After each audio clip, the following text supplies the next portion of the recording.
The key scraped in the lock and something felt immediately wrong. I stood frozen in the doorway of my own home, my travel-weary body suddenly alert with tension. The scent hit me first, lavender potpourri and furniture polish, smells that had never belonged in my house. I stepped inside, abandoning my suitcase on the porch, and felt the world tilt beneath my feet. "Daniel?" I called out, my voice bouncing off walls that were now covered in cream-colored damask wallpaper instead of the soft sage paint I had carefully selected. My carefully curated gallery wall of black and white photographs had vanished, replaced by ornate gold-framed paintings of pastoral landscapes. Before we jump back in, tell us where you're tuning in from. And if this story touches you, make sure you're subscribed, because tomorrow I've saved something extra special for you. "Oh, Rachel, you're back early." The voice came from my kitchen, my sleek, minimalist kitchen that I had designed myself. Only it wasn't my kitchen anymore. Evelyn, my mother-in-law, emerged wearing an apron I'd never seen before, wiping her hands on a floral dish towel that definitely wasn't mine. What happened to my house?" I managed to ask, shock making my voice barely audible. Evelyn beamed, gesturing proudly around the transformed space. "I thought I'd surprise you. Daniel mentioned you were always too busy with your design. Clients to properly finish your own home, so I took care of it while you were at that conference in Seattle. Doesn't it look wonderful?" My grandmother's reclaimed wood dining table, the centerpiece of our home that I had lovingly restored, was nowhere to be seen. In its place stood a massive mahogany dining set with carved legs and velvet-upholstered chairs. "Where are my things?" I asked, struggling to keep my voice steady. "My dining table? My photographs? Oh, those modern things?" Evelyn waved dismissively. "They're safe in the garage. I thought we should have something more substantial, more family-oriented. Don't worry, I kept the important things." The front door opened behind me, and Daniel walked in, stopping short when he saw me. "Rachel, you're home. I thought you weren't back until tomorrow. Caught an earlier flight," I said, not taking my eyes off the stranger that was my living room. "Daniel, what is going on?" His eyes darted between me and his mother, and I saw guilt flash across his face. "Mom wanted to help while you were away. Surprise you with some improvements." "Improvements?" The word tasted bitter in my mouth. "She completely changed our home without asking me. My grandmother's table is in the garage." Evelyn stepped forward, placing a hand on Daniel's arm. "Now, Rachel, there's no need to be dramatic. I was only trying to help. Daniel thought it was a wonderful idea." I stared at my husband, silently pleading with him to deny it. He ran his hand through his hair, his telltale sign of discomfort. "I didn't think it would be such a big deal," he said quietly. "Mom put a lot of effort into this." In that moment, something cold and hard settled in my chest. This wasn't just about furniture or wallpaper. This was about respect, about boundaries, about my husband choosing his mother over me in our own home. "Evelyn," I said, my voice surprisingly calm, "I think you should go home now. Daniel and I need to talk." Her smile faded slightly. "But I made dinner." "Your favorite pot roast, Daniel." "Mom?" Daniel said, finally sensing the gravity of the situation. "Maybe Rachel's right. We can talk tomorrow." Evelyn's lips pressed into a thin line, but she nodded. "Of course. I'll just get my purse." As she headed upstairs, to my bedroom, I realized with another wave of shock, I turned to Daniel. "How could you let this happen?" I whispered fiercely. "She was trying to help Rachel. She didn't mean any harm. This is our home, Daniel. Mine and yours. Not your mother's playground." Before he could respond, Evelyn reappeared, purse in hand. "I'll call you tomorrow, dear," she said to Daniel, ignoring me completely. At the door, she paused. The new curtains are being delivered on Tuesday. I'll bring them by. As the door closed behind her, the silence between Daniel and me felt like a physical presence. I looked around at the alien space that was supposed to be my sanctuary. "If you don't fix this," I said quietly, "and I mean right now, we're going to have a much bigger problem than your mother redecorating our house." I stood in what used to be our bedroom, now transformed into a Victorian-inspired nightmare with heavy drapes and a canopy bed that made the room feel half its original size. Daniel hovered in the doorway, his expression a mix of guilt and defensiveness. "Rachel, I'm sorry. I'll talk to Mom, okay? We'll fix this," he said, his voice pleading. I turned to face him, struggling to contain my emotions. "This isn't just about the house, Daniel. It's about us. It's about your mother constantly overstepping and you allowing it." Daniel's shoulders slumped. "She means well, Rachel. She was just trying to help." "Help?" I laughed bitterly. "Remember our wedding day?" The memory flooded back with painful clarity. Evelyn arriving at the ceremony in an ivory gown so bridal that guests had mistakenly congratulated her. Daniel had brushed it off, saying she didn't realize how inappropriate it was. "She wore white to our wedding, Daniel. White. And you said nothing." He winced. "I know, but she said it was cream and And you believed her?" I cut him off. "Or you were too afraid to confront her, which is worse." Daniel fell silent, and I knew I'd hit the mark. It had always been like this, from the moment we said "I do." Evelyn's constant presence, her little suggestions about how I should keep house, cook, dress. And Daniel, always caught in the middle, never fully taking my side. A knock at the front door interrupted our standoff. My stomach dropped at the familiar sound. 3 sharp raps, imperious and demanding. "That's your mother," I said flatly. Before I could protest, Daniel was already heading downstairs. I followed, my fingernails digging into my palms. Evelyn breezed in, arms laden with shopping bags. "I've brought some more things for the house." "Oh, Rachel, dear, you look tired. Perhaps you should lie down while Daniel and I finish up here." I felt my eye twitch. "Evelyn, this needs to stop. Now." She blinked, the picture of innocence. "Stop what, dear? I'm only trying to help. Isn't that right, Daniel?" Daniel looked between us, visibly torn. "Mom, maybe we should talk about this. Rachel and I—" "Nonsense," Evelyn interrupted, already moving toward the living room. "There's nothing to talk about. Now where shall we put these new throw pillows?" I stepped into her path, blocking her. "Evelyn, listen to me. This is our home, mine and Daniel's, not yours." Her eyes narrowed.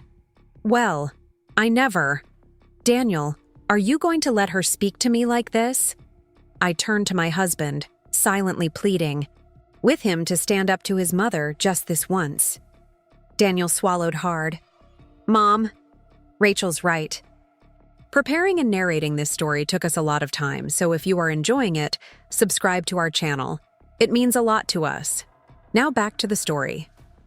"We appreciate your help, but nothing," Evelyn snapped. "I'm your mother, Daniel. I know what's best for you, for both of you." Something inside me snapped. "No, you don't. You have no idea what's best for us because you refuse to. See us as adults. We're not children, Evelyn. We don't need your help, and we certainly don't need you redecorating our home without our permission." Evelyn gasped, one hand flying to her pearl necklace. "Well, I never—" "Daniel, are you going to let her speak to me like this?" I held my breath, waiting for Daniel's response. This was it. The moment of truth. Daniel looked at his mother, then at me.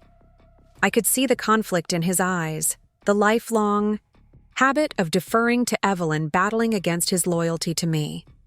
Finally, he spoke. "Mom, I think you should go home now." Evelyn's jaw dropped. "What?" "Please, Mom, just go home. We'll talk later." As Evelyn gathered her things and stormed out, Slamming the door behind her, I felt a mixture of relief and apprehension. I turned to Daniel, searching his face. "Thank you," I said quietly. He nodded, looking exhausted. "I'm sorry, Rachel. I should have stood up to her sooner." I wanted to believe this was a turning point, that things would be different now. But as I looked around at our transformed home, I couldn't shake the feeling that this was just the beginning of a long, difficult battle. The weeks following our confrontation with Evelyn were blissfully quiet. Daniel and I worked together to restore our home to its former state, hauling my grandmother's table back from the garage, rehanging our photos, and stripping the wallpaper that Evelyn had installed. I dared to hope that maybe, just maybe, we'd turned a corner. I should have known better. It was a Saturday afternoon in late October. The Portland rain tapped steadily against the windows, creating a cozy atmosphere inside our newly reclaimed home. Daniel had gone to pick up groceries, and I was enjoying a rare moment of solitude, sketching designs for a new client. The doorbell rang. I opened it without thinking and felt my heart sink as Evelyn's beaming face came into view. "Surprise!" she chirped, pushing past me into the house. "I thought I'd drop by for a little visit." I forced a smile. "Evelyn, this isn't a good time. Daniel's not even home." She waved her hand dismissively. "Oh, that's all right. We can have some girl time." Before I could protest, she was in the kitchen, pulling pots and pans from the cupboards. "I'll whip us up a nice lunch. You just relax, dear." I gritted my teeth.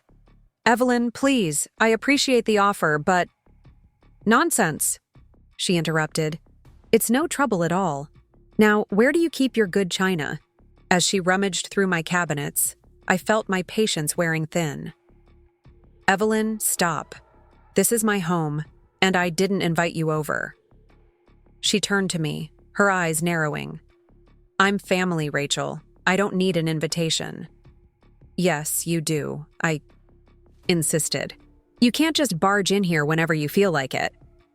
Evelyn's face hardened. "I'm only trying to help. You should be grateful." "Grateful?" I scoffed. "For what? For invading my privacy? For disrespecting my boundaries?" She gasped, clutching her chest dramatically. "How dare you? After everything I've done for you and Daniel." "Everything you've done?" I felt my voice rising. "You mean like wearing ivory to our wedding? Or redecorating our house without permission?" Evelyn's eyes flashed. "I was trying to make things better. This house was a disaster before I stepped in." I took a deep breath, trying to calm myself. "Evelyn, I need you to listen to me. This behavior has to stop. You can't keep interfering in our lives like this." She laughed, a harsh, bitter sound. "Interfering? I'm looking out for my son's best interests. Someone has to, since you clearly can't." That was the last straw. "Get out," I said, my voice low and dangerous. Evelyn blinked, taken aback. "Excuse me?" I said, "Get out, now." For a moment, she just stared at me. Then her face contorted with rage. "You ungrateful little—" The front door opened, and Daniel walked in, freezing at the scene before him. "What's going on?" Evelyn immediately burst into tears. "Oh, Daniel, your wife is being so cruel to me.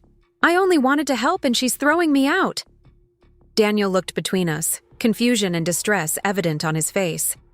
"Rachel, what—" I cut him off. "Your mother showed up uninvited and refused to leave when I asked her to." Evelyn sniffled dramatically. "I just wanted to spend time with my family. Is that so wrong?"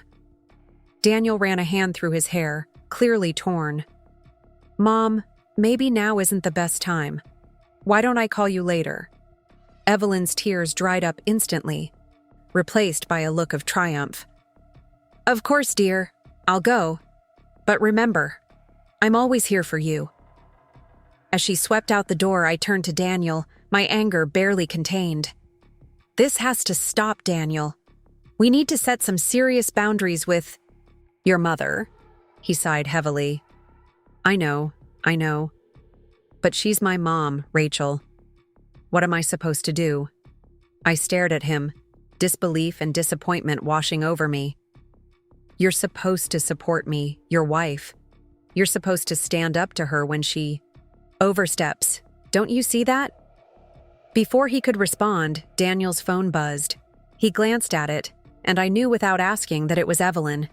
In that moment, I realized with a sinking heart that this battle was far from over. And worse, I might be fighting it alone. The tension in our house had become unbearable. Daniel and I barely spoke, the silence between us filled with unspoken accusations and resentment. I knew something had to give, and soon. It was a crisp November morning when I made my decision. I couldn't live like this anymore. I had to confront Evelyn once and for all. I drove to her house in the West Hills, my hands shaking on the steering wheel as I pulled into the circular driveway. As I approached the door, I saw Walter, my father-in-law, leaving for his golf game.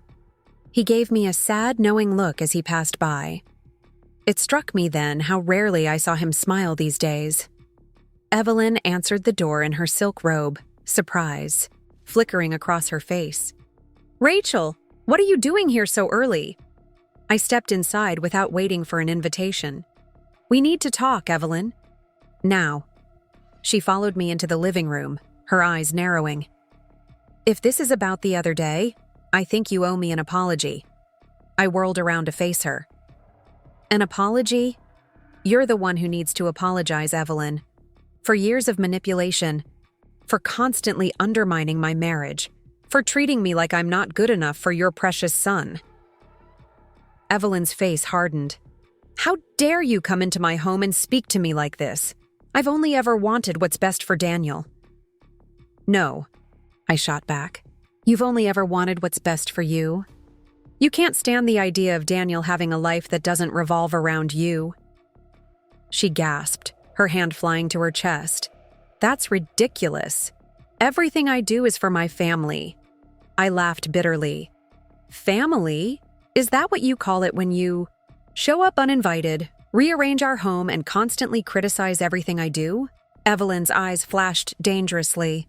I'm his mother. I have every right. No, you don't, I interrupted. You have no right to interfere in our marriage. No right to make me feel like an outsider in my own home. She stepped closer, her voice low and menacing. Listen here, you ungrateful little brat. Daniel was fine before you came along. He doesn't need you. He has me. Something inside me snapped. That's exactly the problem, Evelyn. He's a grown man, not a little boy. He doesn't need you controlling his life. Evelyn's face contorted with rage. You think you can come between us? I raised him. I know what he needs better than anyone. What he needs is a mother who respects his choices and his marriage, I retorted. Not someone who treats him like a possession. She raised her hand, and for a moment I thought she might actually strike me. Instead, she pointed at the door.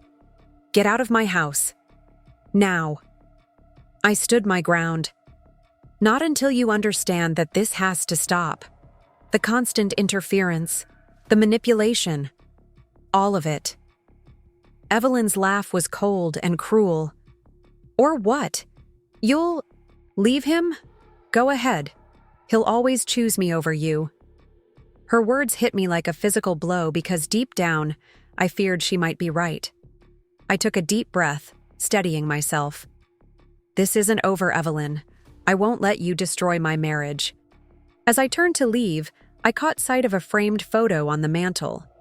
It was Daniel as a child, smiling brightly with Evelyn's arms wrapped possessively around him. The sight made my stomach churn. I walked out of Evelyn's house, my mind reeling. I knew I had just thrown down the gauntlet, and there was no going back now. The war was on, and I had to be prepared for whatever Evelyn might do next. As I drove home, a sense of resolve settled over me. I would fight for my marriage, for my home, for the life Daniel and I had built together. And if Evelyn thought I would back down easily, she was in for a rude awakening. because this time I was ready to play her game and win. I paced our living room, rehearsing the conversation I needed to have with Daniel. My confrontation with Evelyn had left me raw and determined. It was time for Daniel to choose, his mother or our marriage. When he walked through the door, I steeled myself. "Daniel, we need to talk." He sighed, dropping his laptop bag. "Rachel, can't this wait? I've had a long day." "No," I said firmly. "It can't. This is about us, about our future." Daniel's shoulders slumped as he sat on the couch. "What's wrong now?" I took a deep breath. "I went to see your mother today." His head snapped up. "You did what?" "I had to, Daniel. Things couldn't go on like this. I told her she needs to stop interfering in our lives." Daniel ran a hand through his hair, his face a mix of frustration and anxiety. "Rachel, you shouldn't have done that. You know how Mom gets." "That's exactly the problem," I exclaimed. "You always defend her, no matter what she does. When are you going to stand up for me? For us?" He stood up, pacing the room. "What do you want me to do? She's my mother." "And I'm your wife," I shot back. "Your mother told me you don't need me, that you'll always choose her over me. Is she right, Daniel?" The silence that followed was deafening. Daniel's hesitation felt like a knife to my heart. "I can't believe this," I whispered. "After everything we've been through, you still can't choose me over her." Just then, Daniel's phone buzzed. He glanced at it, his face paling. "It's Mom. She says she's coming over." Panic rose in my chest. "No, absolutely not. I can't deal with her right now." Daniel looked torn. "She's upset, Rachel. I can't just turn her away." I felt something inside me break. "If she comes here, I'm leaving. I mean it, Daniel." He stared at me, disbelief etched on his face. "You can't be serious." "I am," I said, my voice steady despite the turmoil inside. "I won't be disrespected in my own home anymore. It's time for you to make a choice." The doorbell rang, its cheerful chime a stark contrast to the tension in the room. Daniel looked from me to the door, indecision written all over his face. "Daniel," I pleaded one last time. "Please." He closed his eyes, took a deep breath, and then moved toward the door. My heart sank as I watched him reach for the handle. In that moment, I made my decision. I rushed upstairs, threw some clothes into a suitcase, and grabbed my laptop. As I came back down, I could hear Evelyn's voice, shrill and angry, filling the house. Daniel's eyes widened when he saw my suitcase. "Rachel, wait." But I was already heading for the door. "I have a client meeting in Seattle tomorrow. I'm leaving early. Don't try to contact me." Evelyn appeared in the hallway, her face triumphant. "Running away, are we? I told you, Daniel, she doesn't have what it takes." I paused at the door. I turned to face them both. "No, Evelyn, I'm not running away. I'm giving your son a chance to figure out what he really wants." "And Daniel," I said, meeting his eyes, "when I get back, you better have made your choice, because I won't live like this anymore." With that, I walked out, leaving a stunned silence behind me. As I drove away, tears streaming down my face, I wondered if I had just made the biggest mistake of my life or the first step toward saving myself. Either way, I knew things would never be the same again. The rental car pulled up to our house 3 days later, and I felt a knot form in my stomach. After cooling off at a small bed and breakfast in Cannon Beach, I was both eager and terrified to see what awaited me. Daniel hadn't called once during my time away, and I didn't know if that was a good sign or a terrible one. As I approached the front door, I noticed something off. The curtains were different, heavy floral patterns that I would never choose. My key stuck in the lock, and when I finally got the door open, I froze in shock. Our home had been completely transformed. Gone were our modern furnishings, replaced by stuffy antiques and gaudy decorations. The walls, once a soothing gray, were now covered in busy wallpaper. "Daniel?" I called out, my voice echoing in the unfamiliar space. "In here, dear," Evelyn's voice answered from the kitchen. I stormed in, fury building with each step. Evelyn stood at the counter, wearing an apron and looking perfectly at home. "What have you done?" I demanded. She smiled, a picture of innocence. "Oh, Rachel, welcome home. Do you like the changes? I thought it was time this place had a woman's touch." "A woman's touch?" I sputtered. "This is my home, Evelyn. Where's Daniel?" "He's at work, of course," she replied, waving a hand dismissively. "Now, why don't you go freshen up while I finish dinner?" I stared at her, disbelief warring with rage. "You need to leave. Now." Evelyn's eyes narrowed. "I don't think so, dear. You see, while you were gone, Daniel and I had a long talk. He agrees that I should move in to help out." "Move in?" I felt like I was in a nightmare. "That's impossible. Daniel would never agree to that." She smirked, pulling an envelope from her pocket. "Oh, but he did. In fact, he signed over half the house to me for safekeeping, you understand?" I snatched the paper from her hand, my eyes scanning the legal document. There it was, in black and white. Daniel had given Evelyn partial ownership of our home. "This can't be legal," I whispered. "Oh, it's perfectly legal," Evelyn gloated. "And there's nothing you can do about it." In that moment, something inside me snapped. I grabbed my phone and dialed Daniel's number. "Rachel," he answered, sounding surprised.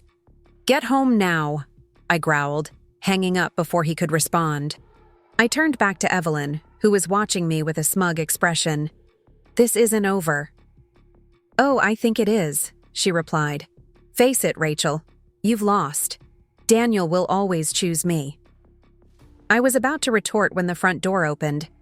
Daniel walked in, his face pale as he took in the scene. "What's going on?" he asked, looking between Evelyn and me. "Your mother says you signed over half our house to her," I said, my voice dangerously calm. "Please tell me that's not true."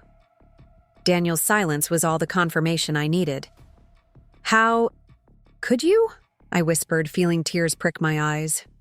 "Rachel, I can explain," he started, but I cut him off. "Explain what? That you betrayed me? That you let your mother take over our home?" Evelyn stepped forward, placing a hand on Daniel's arm. "Now, dear, don't be dramatic. We're all family here." I laughed bitterly. "Family? Is that what you call this?" Daniel looked torn, his gaze shifting between his mother and me. I thought this would make things easier." "Easier?" I echoed in disbelief.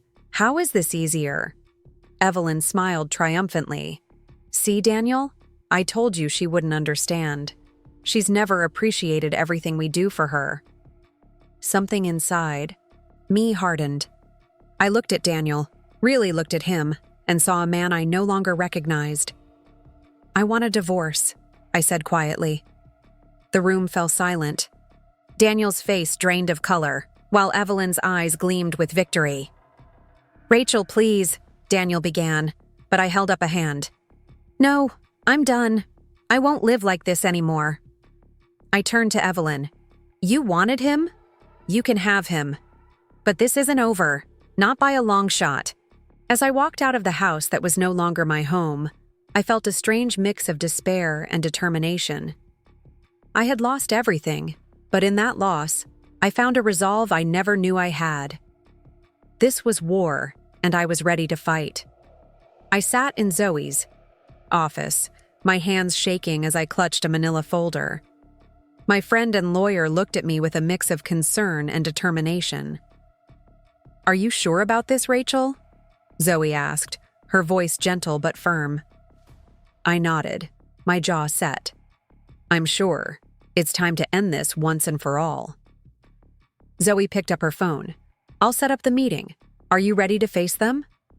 "I have to be," I replied, steeling myself for what was to come. 2 days later, I found myself sitting across from Daniel, Evelyn, and Walter in a conference room. The tension was palpable, the air thick with unspoken accusations. Evelyn glared at me, her eyes cold. "What's the meaning of this, Rachel? Haven't you caused enough trouble?" I ignored her, turning to Zoe. She nodded, then addressed the room. "We're here today because my client, Rachel Wilson, has evidence of fraudulent activity regarding the transfer of property." Daniel's head snapped up. "What? That's impossible. I signed those papers myself." "Under duress," I interjected, my voice steady. "And with false information." Evelyn scoffed. "This is ridiculous. Walter, tell them how absurd this is." But Walter remained silent, his eyes fixed on the table. I felt a flicker of hope. Maybe he knew more than he was letting. Zoe continued. "We have reason to believe that Mrs. Wilson misrepresented her financial situation to influence Daniel's decision.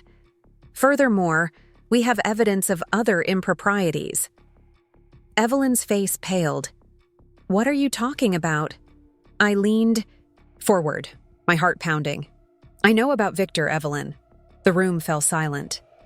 Daniel looked bewildered, while Walter's head snapped up, his eyes wide with shock. "What?" Daniel asked, his voice barely above a whisper. I pulled out a stack of photos from the manila folder, spreading them across the table. They showed Evelyn, with Victor Hayes in various compromising positions. Walter's face crumpled as he looked at the photos.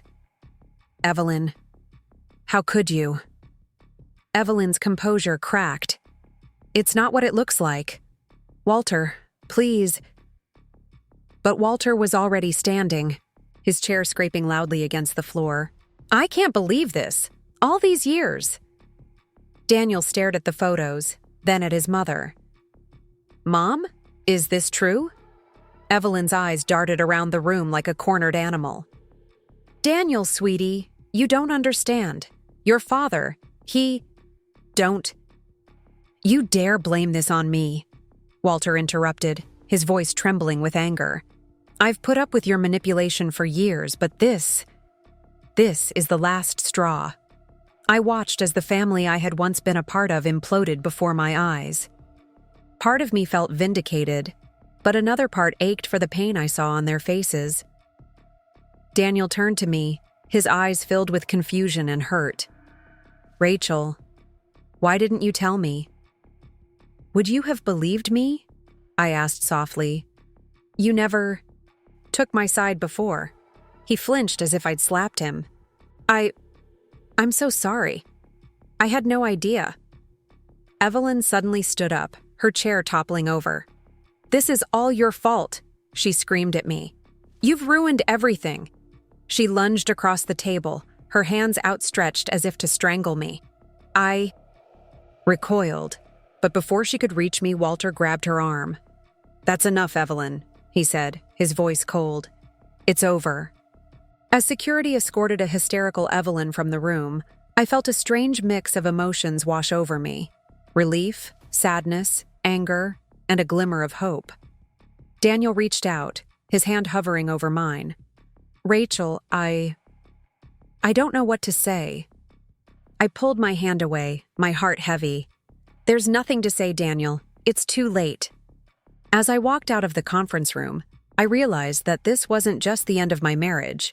It was the beginning of a new chapter in my life, one where I would finally put myself first. 6 months after the explosive revelation, I stood on the steps of the courthouse, my heart pounding. Today was the final hearing for both divorces, mine from Daniel and Walter's from Evelyn. The air was thick with tension as we all filed into the courtroom. As the judge entered, I caught sight of Evelyn. She looked smaller somehow, her once immaculate appearance now disheveled. Daniel sat beside her, his eyes darting nervously between his mother and me.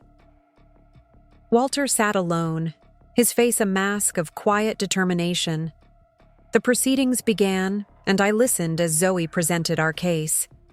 She detailed Evelyn's manipulation, the fraudulent property transfer, and the affair. With each word, I felt a weight lifting from my shoulders. When it was Evelyn's turn to speak, she launched into a tirade. "This is all a misunderstanding. I only wanted what was best for my family. Rachel never understood our bond. She tried to come between us." The judge silenced her with a stern look. "Mrs. Wilson, the evidence against you is overwhelming.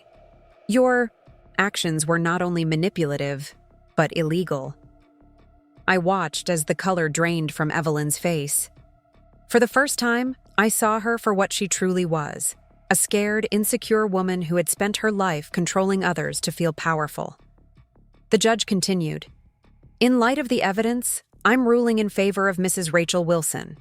The property transfer is nullified, and Mrs. Evelyn Wilson will be required to pay damages for her fraudulent actions." A collective gasp filled the room. I felt a surge of vindication, but it was tempered by a deep sadness for the family that had been torn apart. As we filed out of the courtroom, Daniel approached me. "Rachel, I'm so sorry. For everything. I should have stood up to my mother. I should have believed in us." I looked at him, seeing the regret in his eyes. Part of me wanted to forgive him, to go back to the way things were, but I knew that wasn't possible. "I'm sorry too, Daniel," I said softly, "but we can't go back. It's time for both of us to move forward." He nodded, understanding in his eyes. As he walked away, I felt a chapter of my life closing.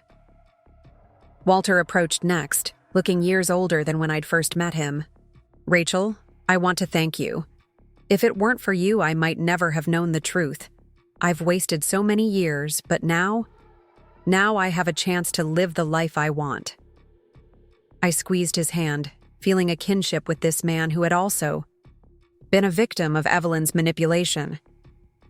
"You deserve happiness, Walter. I hope you find it." As I turned to leave, I saw Evelyn standing alone, her face a mixture of anger and despair. For a moment, our eyes met. I expected to feel triumph or anger, but instead, I felt pity. Evelyn had lost everything: her husband, her son's trust, her power. In the end, her manipulations had cost her everything she held dear. I walked out of the courthouse, feeling the warm spring sun on my face. For the first time in years, I felt truly free. My new apartment was smaller than the house I had shared with Daniel, but it was mine, every inch decorated according to my taste, without compromise or interference. As I arranged the last of my photographs on the wall, I couldn't help but smile at the irony. Evelyn had tried to erase me from Daniel's life by changing our home. In the end, her actions had freed me to create a space that was truly mine. A week after the court case, I found myself driving back to the West Hills with a peculiar mix of emotions. In the trunk of my car were several boxes and bags filled with carefully selected items. I had spent days planning this moment, channeling all my interior design expertise into what I was about to do. Walter had called me the day before.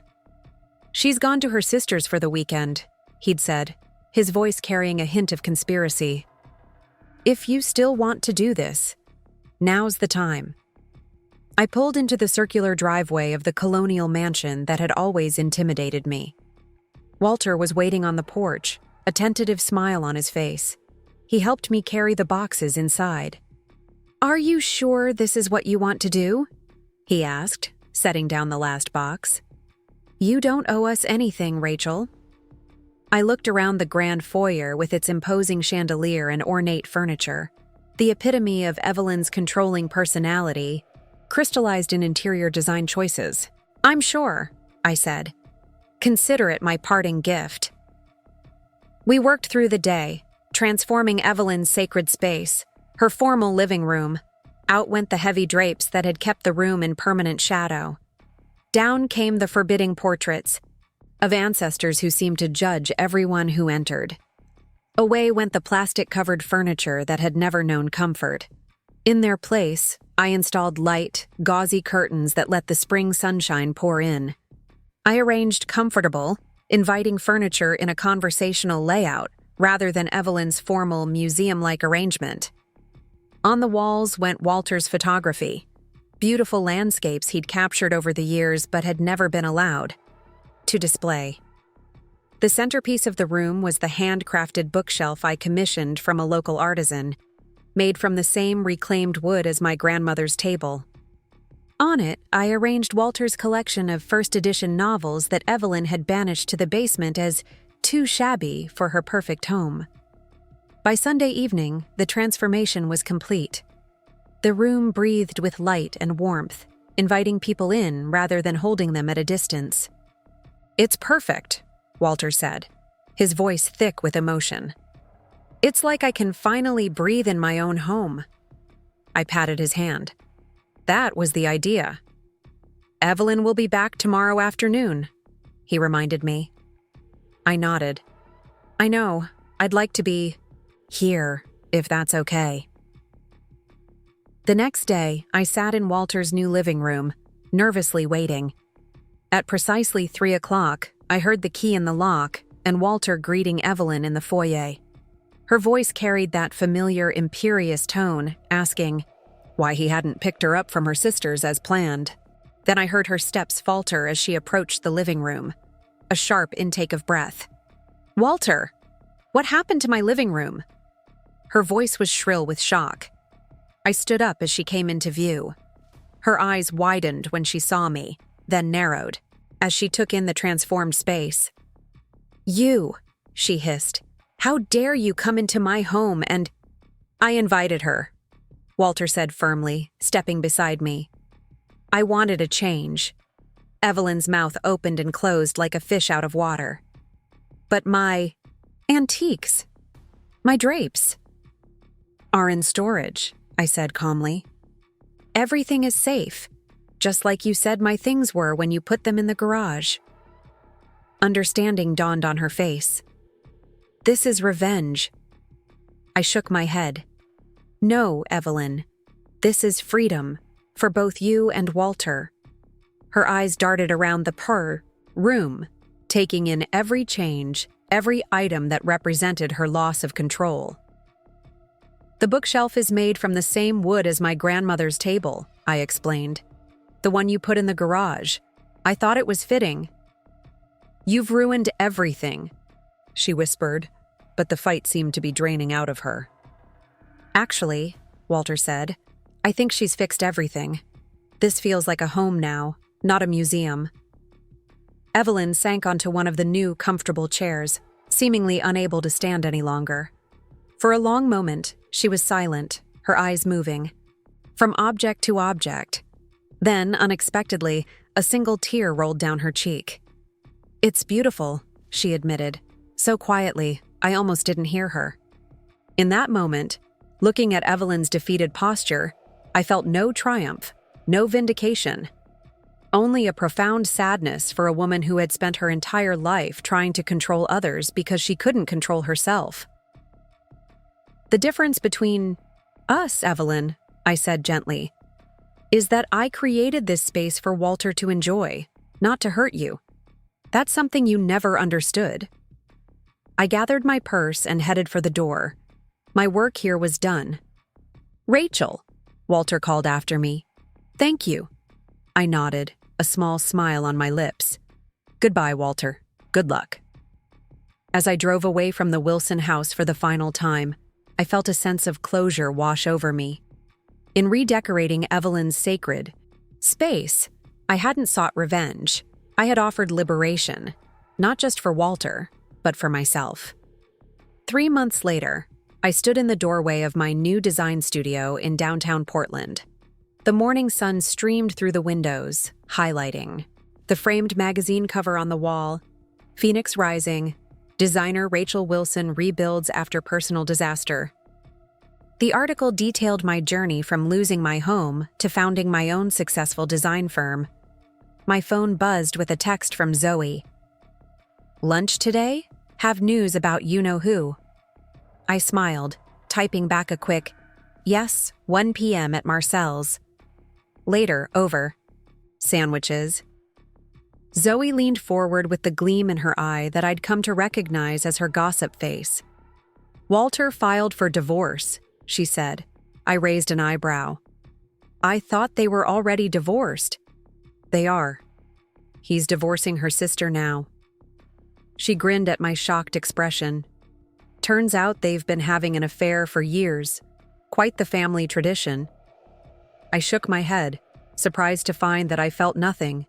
No anger, no shock, not even satisfaction. Evelyn and her dramas seemed to belong to another lifetime. "Good for Walter," I said finally. "What about Daniel?" Zoe's expression softened. "He asked about you. Said he's in therapy now, working on his boundary issues. His words, not mine." I nodded, appreciating the information but feeling no pull to reconnect. The Daniel chapter of my life was closed. That evening, I walked through my apartment, running my fingers along the smooth surface of my grandmother's restored table, now the centerpiece of my dining area. The walls were filled with my photographs, the furniture arranged exactly as I wanted, everything in its place, chosen by me, for me. I sat at my table with a glass of wine and my sketchbook, working on designs for a new client. As the sunset painted my walls with golden light, I realized I was happy, truly happy, perhaps for the first time in years. In trying to erase me, Evelyn had inadvertently helped me find myself. In attempting to control everyone around her, she had lost everything. And in learning to fight back, I had discovered a strength I never knew I possessed. The irony wasn't lost on me. My mother-in-law had redecorated my house while I was away, and what I changed in her home had indeed left her speechless.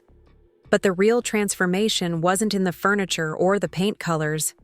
It was in me. I raised my glass in a silent toast to new beginnings, to hard-won freedom, and to the power of creating spaces that reflect our true selves, both in our homes and in our lives. The apartment felt empty without my grandmother's painting above, the fireplace. I'd left it at the house in my hasty departure, and it was one of the few things I genuinely missed. The rest I could replace, rebuild, reimagine. But that watercolor landscape of the Oregon coast at sunset was irreplaceable. Grandma Helen had painted it the summer before she died, when we'd taken that last trip to Cannon Beach together. Setting down my coffee mug, I made a decision. I would get it back. "You want to do what?" Zoe looked at me like I'd suggested skydiving without a parachute. We were sitting at our usual corner table at Marlowe's Cafe, the Thursday morning crowd buzzing around us. "I need to get some things from the house," I repeated. "Personal items that have sentimental value."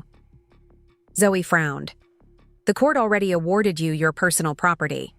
We can have the sheriff accompany you." "No," I shook my head. "I don't want this to be a legal thing. I just want to talk to Daniel, person to person." "After everything that's happened?" Zoe stirred her latte vigorously. "Rachel, I'm saying this as your friend, not your lawyer. Are you sure that's wise?" I wasn't sure of anything anymore, but I knew I needed closure. The hearing is in 3 days. After that, I don't want to have any reason to see or speak to Daniel or Evelyn ever again. Zoe sighed, recognizing my determined expression. "At least let me come with you."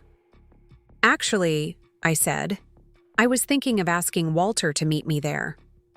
Zoe's eyebrows shot up. "Walter? Evelyn's Walter?" "They're separated now," I reminded her. "And he texted me last week. He's staying at the Riverside Suites until things get settled." I hesitated. "He's been really supportive, Zoe. I think he understands better than anyone what it's like to be manipulated by Evelyn." Zoe nodded slowly. "Just be careful, okay? And call me the minute you leave. Promise?" I promised, though I knew. Her concern was unnecessary. Daniel wasn't dangerous, just weak, and that weakness had cost us everything. Walter was waiting in his sensible sedan when I pulled into the driveway of what had once been my home. The sight of the house made my stomach twist. The curtains were still those heavy floral patterns Evelyn had installed, making the place look like a Victorian funeral parlor rather than the bright, airy space I'd designed. "You doing okay?" Walter asked as I approached, his kind eyes crinkling with concern. I nodded. "Thanks for coming. Is Daniel expecting us?" "He knows we're coming. Evelyn's at her weekly bridge game, so we shouldn't run into her." I felt a wave of relief. Facing Daniel would be hard enough without his mother's venomous presence. The front door opened before we could ring the bell. Daniel stood there, looking thinner than I remembered, dark circles under his eyes. For a moment, I felt a pang of something, not quite sympathy, not quite regret, but an echo of the love I'd once felt for him. "Rachel," he said softly. "Dad, come in." The interior was somehow worse than I remembered.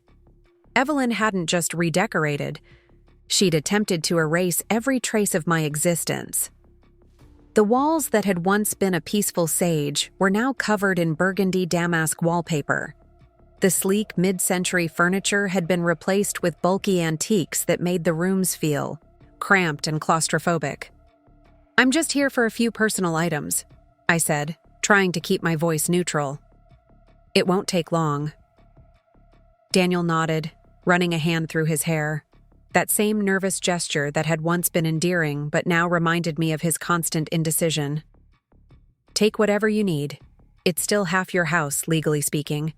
I wanted to point out that hadn't stopped him from signing it over to his mother, but I bit my tongue. I hadn't come here to fight.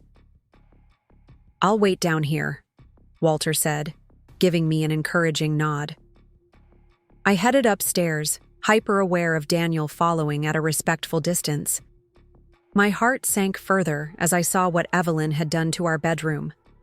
The walls were now a cloying shade of lavender. The minimalist platform bed replaced with a four-poster monstrosity draped in heavy fabric. It was impossible to imagine sleeping here. "I know it's a lot," Daniel said, hovering in the doorway. "Mom went a bit overboard." The understatement was so absurd I nearly laughed. "A bit?" I moved to the closet, relieved to find my old storage boxes still stacked neatly in the back corner. I pulled out the one labeled Family Photos, my fingers trembling slightly as I lifted the lid. There it was, nestled between layers of bubble wrap, my grandmother's painting. "I made sure Mom didn't throw anything out," Daniel said, watching me carefully. "I know how much your grandmother's things mean to you." I clutched the painting to my chest, unsure whether to thank him for this small mercy or scream at him for everything else. "I need a few more things from the study." He followed me down the hall to what had once been our shared workspace. Now, it was unrecognizable, transformed into some sort of sewing room, with Evelyn's quilting frame dominating the center. I went straight to the built-in bookcase, scanning the shelves for my leather-bound collection of classic novels, my father's gift for my college graduation. They were gone. "Where are my books?" I asked, a new wave of anger rising. Daniel's face fell. "Mom thought they were taking up too much space. They're in boxes in the garage." Of course they were. I closed my eyes briefly, counting to 10 before I spoke again. "I'd like to get them, please." The garage was stacked with boxes and furniture, all the pieces of our life together that Evelyn had deemed unsuitable. I recognized my mid-century end tables, the Eames-inspired reading chair I'd saved for months to buy, lamps, artwork, books, all discarded like unwanted trash. "I had no idea she'd put so much out here," Daniel said, sounding genuinely shocked. "Rachel, I'm so sorry." "Are you?" I couldn't keep the bitterness from my voice. "You let her do this, Daniel. You chose her over me, over our marriage, over the life we built together." He flinched as if I'd struck him. "I thought I was doing what was best for everyone," I thought if I just gave her what she wanted, she'd back off and let us live in. Hiss! That's not how manipulators work, Walter said quietly from behind us. I hadn't heard him approach. They never stop taking until there's nothing left to give. Daniel turned to his father, surprise evident on his face. Dad? Walter moved further into the garage, surveying the displaced items of our former life. Your mother's been controlling people our entire marriage. I let it happen because it was easier than fighting. I convinced myself it was just her way of showing love. He picked up a framed photograph of Daniel and me on our wedding day, wiping dust from the glass with his sleeve. I was wrong, and I watched you make the same mistake. The silence that followed was heavy with decades of unspoken truths. I felt like an intruder witnessing a long overdue conversation between father and son. I didn't know what else to do, Daniel finally said, his voice small.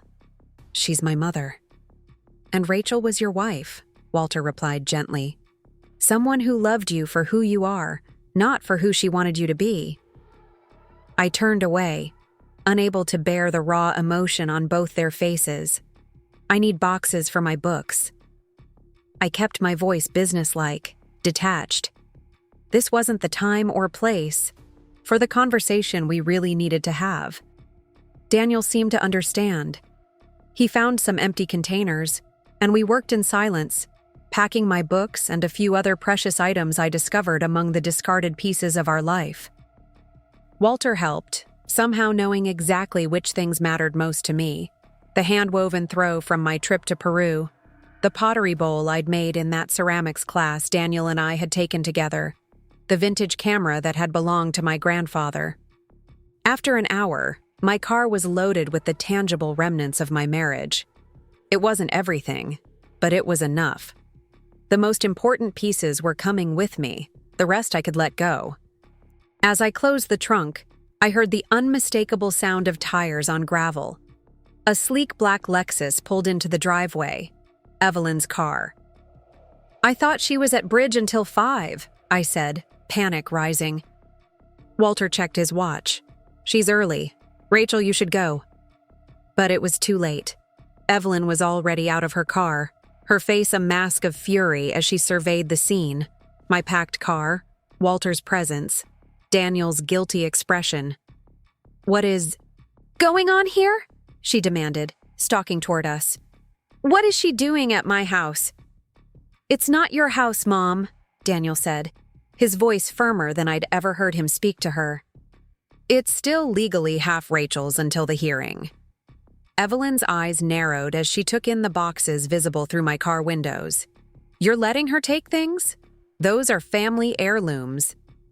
They're her personal belongings, Walter interjected, stepping protectively between Evelyn and me. Things that were never yours to begin with. Evelyn ignored him, focusing her rage on Daniel. After everything I've done for you, this is how you repay me? By conspiring with her behind my back? I expected Daniel to crumble under her onslaught, to revert to the apologetic son eager to please his mother. Instead, he straightened his shoulders. They're her things, Mom. I should never have let you move them to the garage in the first place. Evelyn's mouth opened and closed, momentarily speechless at this unexpected defiance. Then her gaze shifted to me, eyes glittering with hatred. This is your doing, she hissed. You turned my son against me. You turned my husband against me. You've destroyed my family. I shook my head, suddenly tired of her drama, her perpetual victimhood. No, Evelyn, you did that all by yourself. Before she could respond, I turned to Daniel. Thank you for letting me get my things. I'll see you at the hearing. To Walter, I added, are you coming, or do you want to stay? The question hung in the air between us. I was offering him an escape, a chance to walk away from Evelyn's manipulation right alongside me. For a moment, I thought he might accept, but Walter shook his head slightly. I need to finish this, he said with a meaningful glance toward Evelyn. But I'll call you later. I nodded, understanding. Some conversations had been postponed for too long already. As I drove away, I watched in my rearview mirror as Evelyn gesticulated wildly, her face contorted with rage. Daniel stood his ground, Walter beside him. For the first time, they looked united. Two men finally standing up to the woman who had controlled them for too long. I felt a strange lightness as the distance between us grew. I had what I came for. Not just my grandmother's painting and my father's books, but something far more valuable. Closure. The night before the hearing, I couldn't sleep. I paced my apartment, rearranging books on shelves, straightening picture frames, wiping already clean counters, anything to keep my hands busy and my mind from spiraling. The buzzing of my phone startled me. Who would be calling at nearly midnight? Daniel's name flashed on the screen. My finger hovered over the decline button, but curiosity won out. "Hello?" I answered cautiously. "Rachel." His voice sounded strange, thick, as if he'd been crying. "I'm sorry to call so late. What's wrong?" Despite everything, concern slipped into my voice. Daniel rarely cried. "Everything." He gave a hollow laugh. "Everything's wrong. Has been for a long time." There was a pause, then, "Can we talk? In person, I mean. Not about the hearing or the divorce or any of that. Just talk." I hesitated. "Daniel, I don't think—" "Please, Rachel." The desperation in his voice was palpable. "I know I have no right to ask anything of you, but I need to say some things that I should have said a long time ago. Against my better judgment, against Zoe's explicit advice, against every self-protective instinct I'd developed over the past months, I found myself saying, 'Where are you?' The park bench. Our bench. Our bench. The stone bench overlooking the river where he'd proposed, where we'd spent countless Sunday mornings with coffee and the newspaper, where we'd sat in silence after my father's funeral, his hand steady in mine. 'Give me 20 minutes, I said, already reaching for my coat. The night was clear and cool, stars visible despite the city lights. I spotted Daniel immediately, his familiar silhouette hunched forward on the bench, elbows on knees, head bowed. He looked up as I approached, his face pale in the moonlight. "You came," he said, as if he couldn't quite believe it. I came. I sat beside him, leaving a careful distance between us. "What's going on, Daniel?" He took a deep breath, his eyes fixed on the dark water flowing past. "I moved out of the house today. I'm staying at Jason's for now." This was unexpected. "What about your mother?" "That's kind of why I wanted to talk to you." He turned to face me, his expression more serious than I'd ever seen it. "After you left yesterday, Dad and I had a long conversation with Mom. About everything. The affair, the house, her behavior toward you. She didn't take it well. I could imagine. I'm sorry." "Don't be. It needed to happen." He ran a hand through his hair. "Dad's moving out too. He's getting his own place next week." "Good for him," I said, meaning it. "But why are you telling me this?" Daniel was quiet for a moment, gathering his thoughts. "Because I owe you an apology. A real one, not the pathetic excuses I've been making." His voice grew stronger, more certain. "I failed you, Rachel. I promised to be your partner, to build a life with you. And then I let my mother tear it all down because I was too much of a coward to stand up to her." The raw honesty in his voice caught me off guard. This was a different Daniel than the one I'd left, the one who'd always chosen the path of least resistance. "I've started seeing a therapist," he continued, "trying to understand why I let her control me for so long, why I couldn't be the husband you deserved." He gave a sad smile. "Turns out 3 decades of manipulation leaves some pretty deep scars." I didn't know what to say. Part of me wanted to comfort him, to acknowledge the difficulty of breaking free from a parent's unhealthy influence. Another part remembered the pain of standing alone while he chose his mother over me time and again. "I'm not telling you this to change your mind about tomorrow," he said quickly, as if reading my thoughts. "I know it's too late for us. I needed you to know that I understand now. What I did. What I lost." His voice broke on the last word. We sat in silence, watching the moonlight ripple on the water. Finally, I spoke. "Do you remember what you said when you proposed to me? Right here on this bench?" He nodded, a ghost of a smile on his lips. "I said that loving you was the easiest thing I'd ever done, and I wanted to keep doing it for the rest of my life." "The easiest thing," I repeated softly. "But love isn't supposed to be easy, Daniel. It's supposed to be worth fighting for." "I know that now." He reached for my hand, then seemed to think better of it, letting his own fall back to his lap.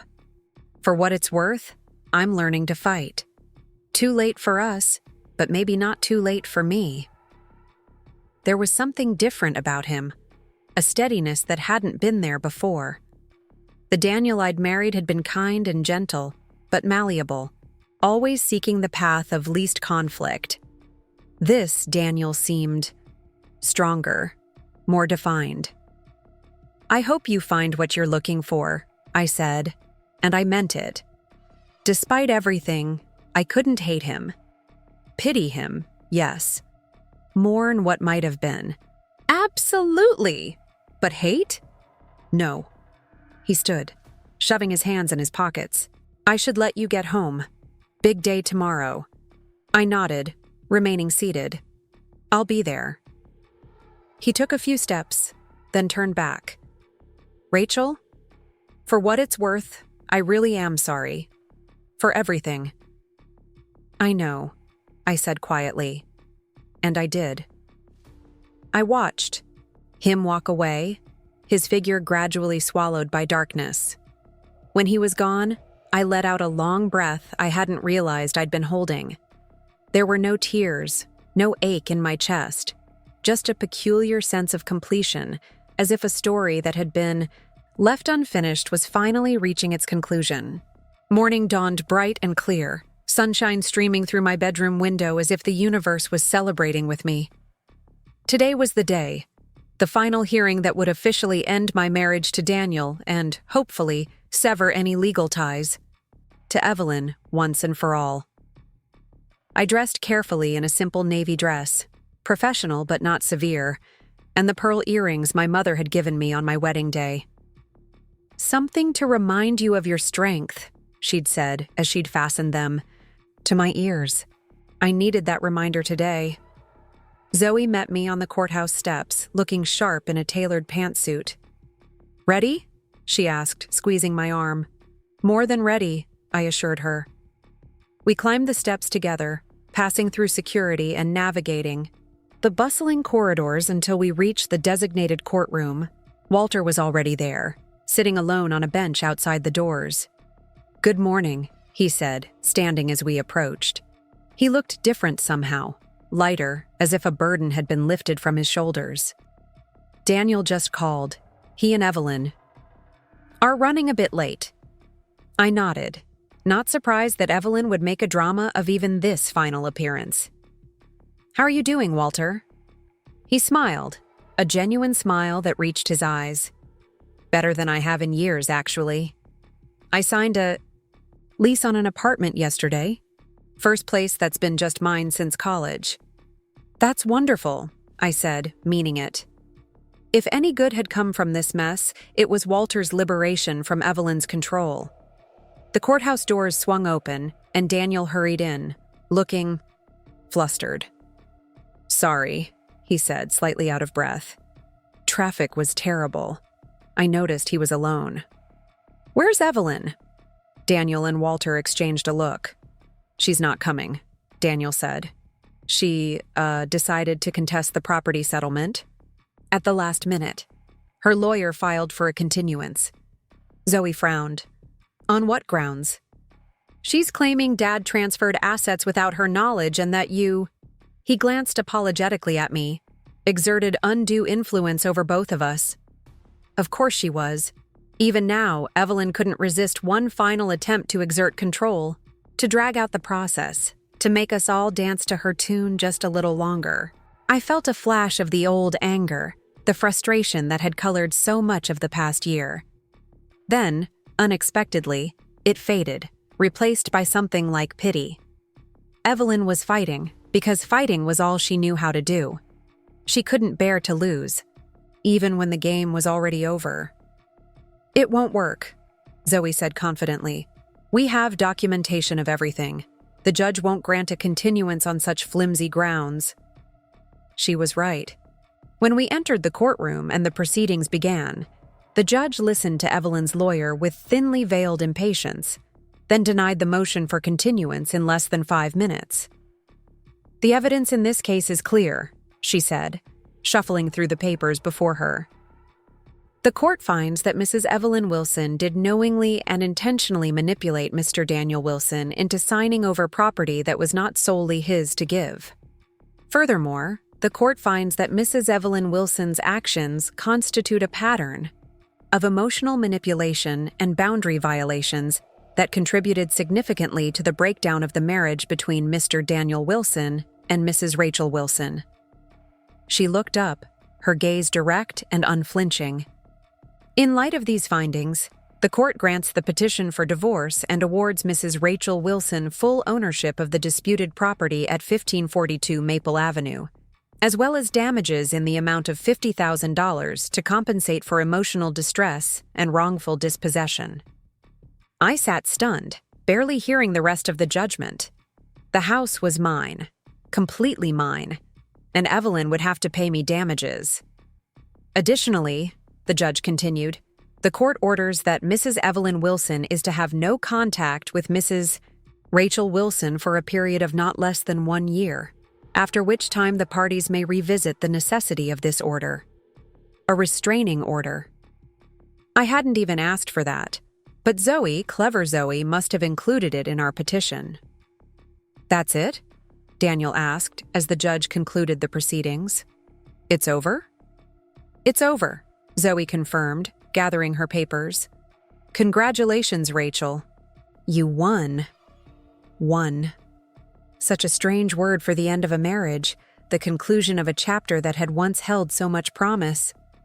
Yet, as we filed out of the courtroom into the bright spring morning, I did feel victorious, not over Daniel, but over the fear and self-doubt that had plagued me for so long. We stood on the courthouse steps, an odd quartet. Me, Daniel, Walter, and Zoe, linked by the legal proceedings that had just concluded but already moving towards separate futures. "What will you do now?" Walter asked me. I smiled, feeling the warmth of the sun on my face. "First, I'm going to redecorate my house, every inch of it. Then I'm going to focus on growing my design business." Daniel nodded, a hint of pride in his eyes. "You'll be amazing. You always are." There was an awkward moment as we all stood there, none of us quite knowing how to say goodbye. "Well," Zoe finally said, checking her watch, "I have another appointment. Rachel, I'll call you later to go over the final paperwork." She hugged me quickly, then descended the steps, leaving me with the 2 Wilson men. "I should go too," Daniel said. "Good luck with everything, Rachel." "You too, Daniel." He hesitated, then leaned in and brushed a kiss against my cheek. "Be happy," he whispered. Then he was gone, jogging down the steps toward the parking garage. Walter remained, his kind eyes studying my face. "Are you really okay?" I considered the question seriously. Was I okay? 6 months ago, I thought my life was over. I'd lost my home, my marriage, my sense of security. I'd been betrayed by the person I trusted most. I'd faced Evelyn's wrath and manipulation. And I'd survived, more than survived. I'd fought back and won. "Yes," I said, realizing it was true. "I really am okay." Walter smiled, reaching into his pocket. I have something for you. A housewarming gift of sorts. He handed me a small velvet. Asuwanan was a key, old-fashioned, ornate, beautiful. It's the key to the antique secretary desk in the study, he explained. The one with all the little drawers and cubbyholes. Evelyn never knew, but I hollowed out a false bottom in the middle drawer years ago. A hiding place for things I didn't want her to find. I looked at him, puzzled. I don't understand. The desk is still in the house, your house now, he said. In the false bottom, you'll find a notebook. I've been keeping track of all of Evelyn's financial maneuvers for the past 20 years, including some that the IRS would be very interested to learn about. My eyes widened. Walter, he held up a hand. I'm not suggesting you use it for blackmail. That's not who you are. But if Evelyn ever tries to contest today's judgment, if she ever bothers you again... He shrugged. Let's just say, it's insurance. I closed my fingers around the key, oddly touched by this gesture from the man who had once been my father-in-law. Thank you. He nodded, then glanced at his watch. I'd better go. I'm meeting the realtor to look at that apartment in an hour. On impulse, I hugged him. After a startled moment, his arms came around me in a brief, warm embrace. Take care of yourself, Rachel, he said as he pulled away. And if you ever need anything... I know where to find you, I finished with a smile. I watched him walk away, this quiet man who had found his courage late in life, but found it nonetheless. Then I turned and headed toward my own car, the key a comforting weight in my palm. As I drove toward the house, my house, I felt a sense of anticipation building. Not just for the renovations I would begin, stripping away every trace of Evelyn's heavy-handed decorating, but for all the possibilities that stretched before me. I was 32 years old. I had my health, my talent, my freedom. I had friends who had stood by me through the darkest period of my life. I had a house that was now truly mine, to shape and design according to my own vision. And I had myself, stronger, more resilient, more certain of my own worth than I had ever been.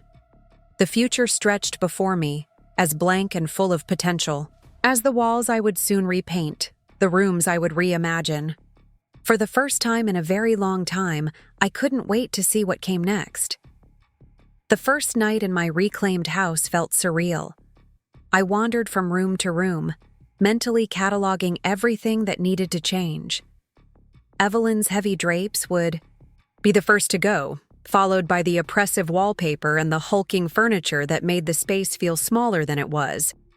I wanted light, air, simplicity, all the elements of the home Daniel and I had originally created together. Standing in what had once been our bedroom, I made a decision. I wouldn't sleep there, not tonight. The four-poster monstrosity Evelyn had installed seemed to mock me with its excessive ornamentation. Instead, I made up the daybed in the guest room, a space that had somehow escaped the worst of her redecorating frenzy. Sleep came fitfully, my dreams filled with courtrooms and keys and Evelyn's accusing face. I woke at dawn, momentarily disoriented by the familiar yet strange surroundings. Then the events of the previous day came flooding back. The courtroom, the judge's ruling, Walter's parting gift.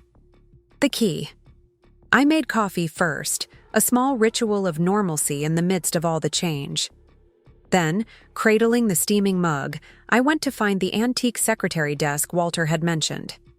It sat in the corner of what had been our shared office, its rich mahogany surface gleaming in the morning light.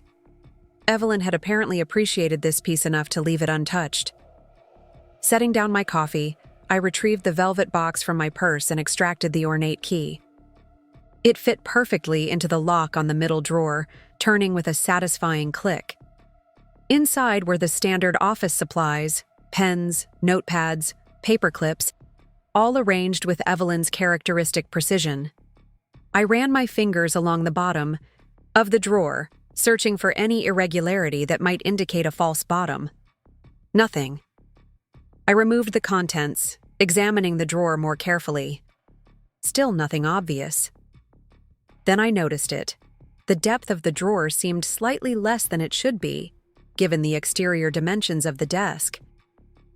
I pressed firmly on various spots along the bottom until I heard a faint sound. A tiny spring, mechanism releasing.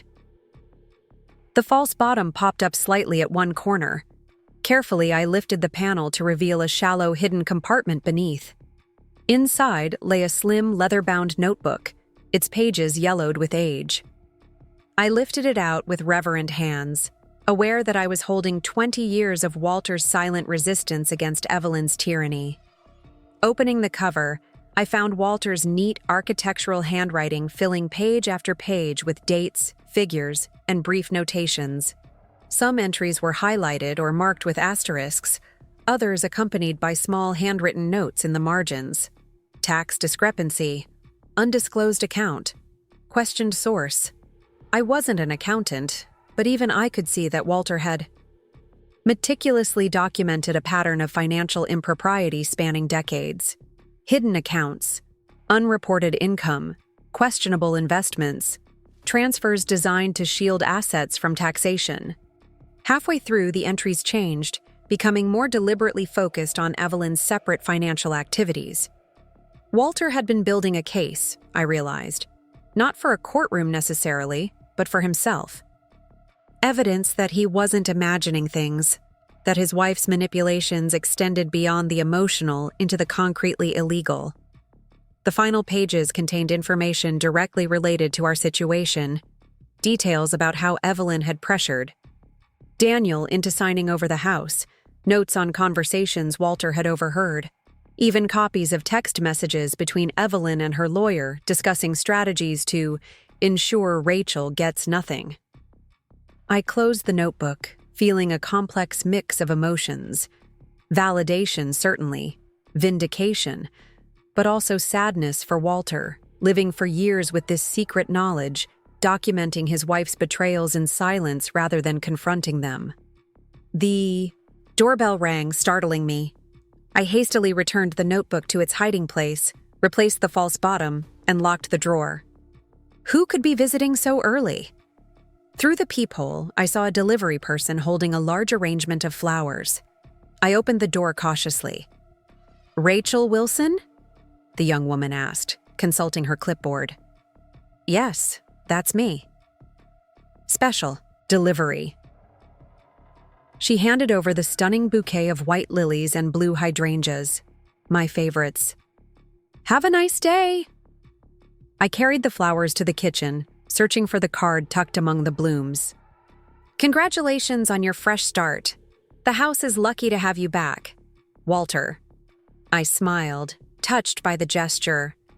Walter Wilson was turning out to be a much better friend than he had been a father-in-law. Setting the flowers on the counter, I made a decision. Today would be day one of reclaiming my space. I pulled out my phone and made 3 calls. First to a contractor I'd worked with on several design projects, then to a painting crew, and finally to a storage company. By noon, I had a team of workers scheduled to begin the transformation the very next day. That accomplished, I decided to tackle one small project immediately, something symbolic to mark this new beginning. I went to the living room, where Evelyn had hung an enormous oil painting of a dreary European landscape above the fireplace. It dominated the room with its heavy gilt frame and dark, oppressive colors. Standing on a chair, I carefully lifted it from its hooks, surprised by its weight. In its place, I hung my grandmother's painting, the delicate watercolor of the Oregon coast that had been my first priority to recover. The difference was startling. Where Evelyn's choice had loomed over the room, mine invited the eye to look closer, to notice the subtle interplay of light and color, the horizon stretching infinitely into possibilities unknown. It was a small change, but seeing it filled me with a sense of accomplishment and anticipation. This was just the beginning. My phone buzzed with a text from Zoe. "Celebratory dinner tonight? My treat." I smiled and typed back, "Absolutely. But my treat. I'm feeling generous." 7 p.m. at Mateo's? The rest of the day passed in a flurry of planning and organizing. I created detailed sketches for each room, listed materials needed, researched furniture options. By evening, I had a comprehensive vision for transforming the house back into my sanctuary. Zoe was already at Mateo's when I arrived, sipping a glass of red wine at our favorite corner table. She waved as she spotted me weaving through the crowded restaurant. "Look at you," she exclaimed as I sat down. "You're practically glowing." "Am I?" I laughed, accepting the glass of wine the waiter promptly delivered. "I feel light, like I've set down something heavy I've been carrying for months." "Freedom will do that for you," Zoe said, raising her glass. "To new beginnings." "To new beginnings," I echoed, clinking my glass against hers. We ordered linguine for Zoe, grilled salmon for me, and fell into easy conversation about my renovation plans. "So you're really going to live there?" Zoe asked. "I thought you might sell it, make a clean break." I shook my head. That house was my dream long before Evelyn tried to claim it. I designed every inch of it. I'm not giving it up. Zoe nodded, thoughtfully. "What about work? Are you going back to Henderson Design full-time?" "Actually," I said, surprising myself with the certainty in my voice, "I've decided to start my own firm. Small at first, just me and maybe an assistant.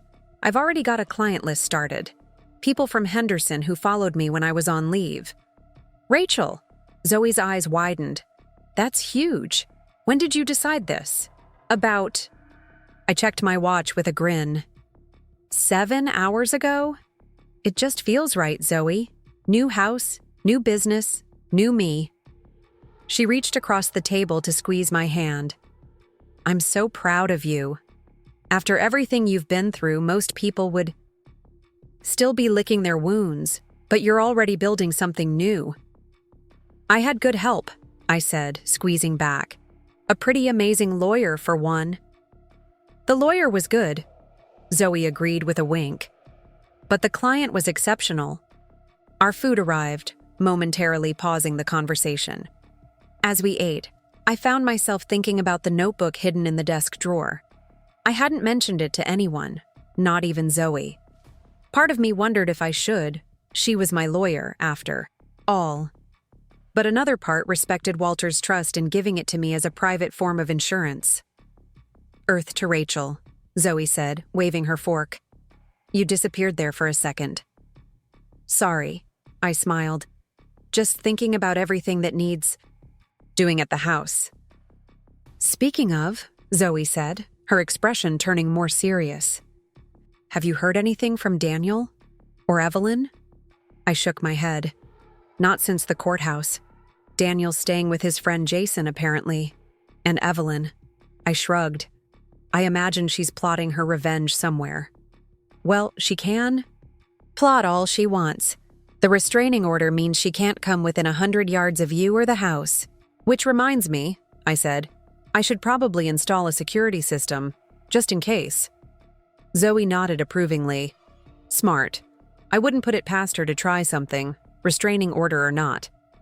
We finished our meal and split a tiramisu for dessert, the conversation drifting to lighter topics: Zoe's upcoming vacation, a mutual friend's engagement, the latest Netflix series we'd both been watching.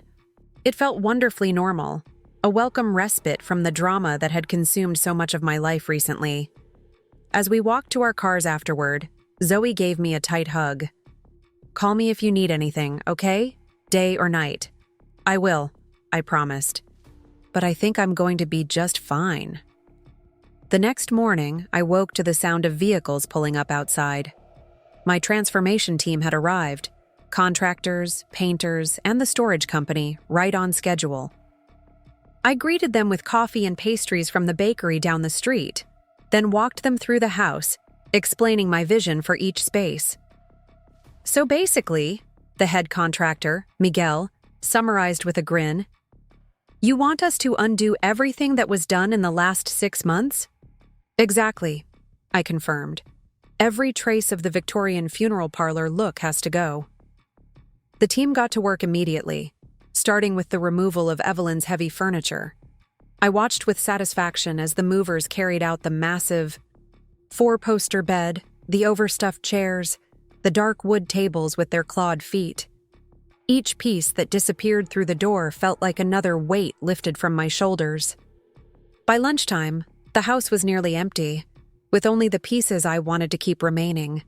My grandmother's table, my reading chair, the secretary desk with its secret compartment. The painters had already begun stripping the wallpaper in the living room, revealing the sage green paint beneath that had been my original choice. I was in the kitchen, sketching ideas for new cabinets, when my phone rang. The screen showed an unfamiliar number with the local area code. "Rachel Wilson?" I answered. "Rachel, it's Victor Hayes." I nearly dropped the phone.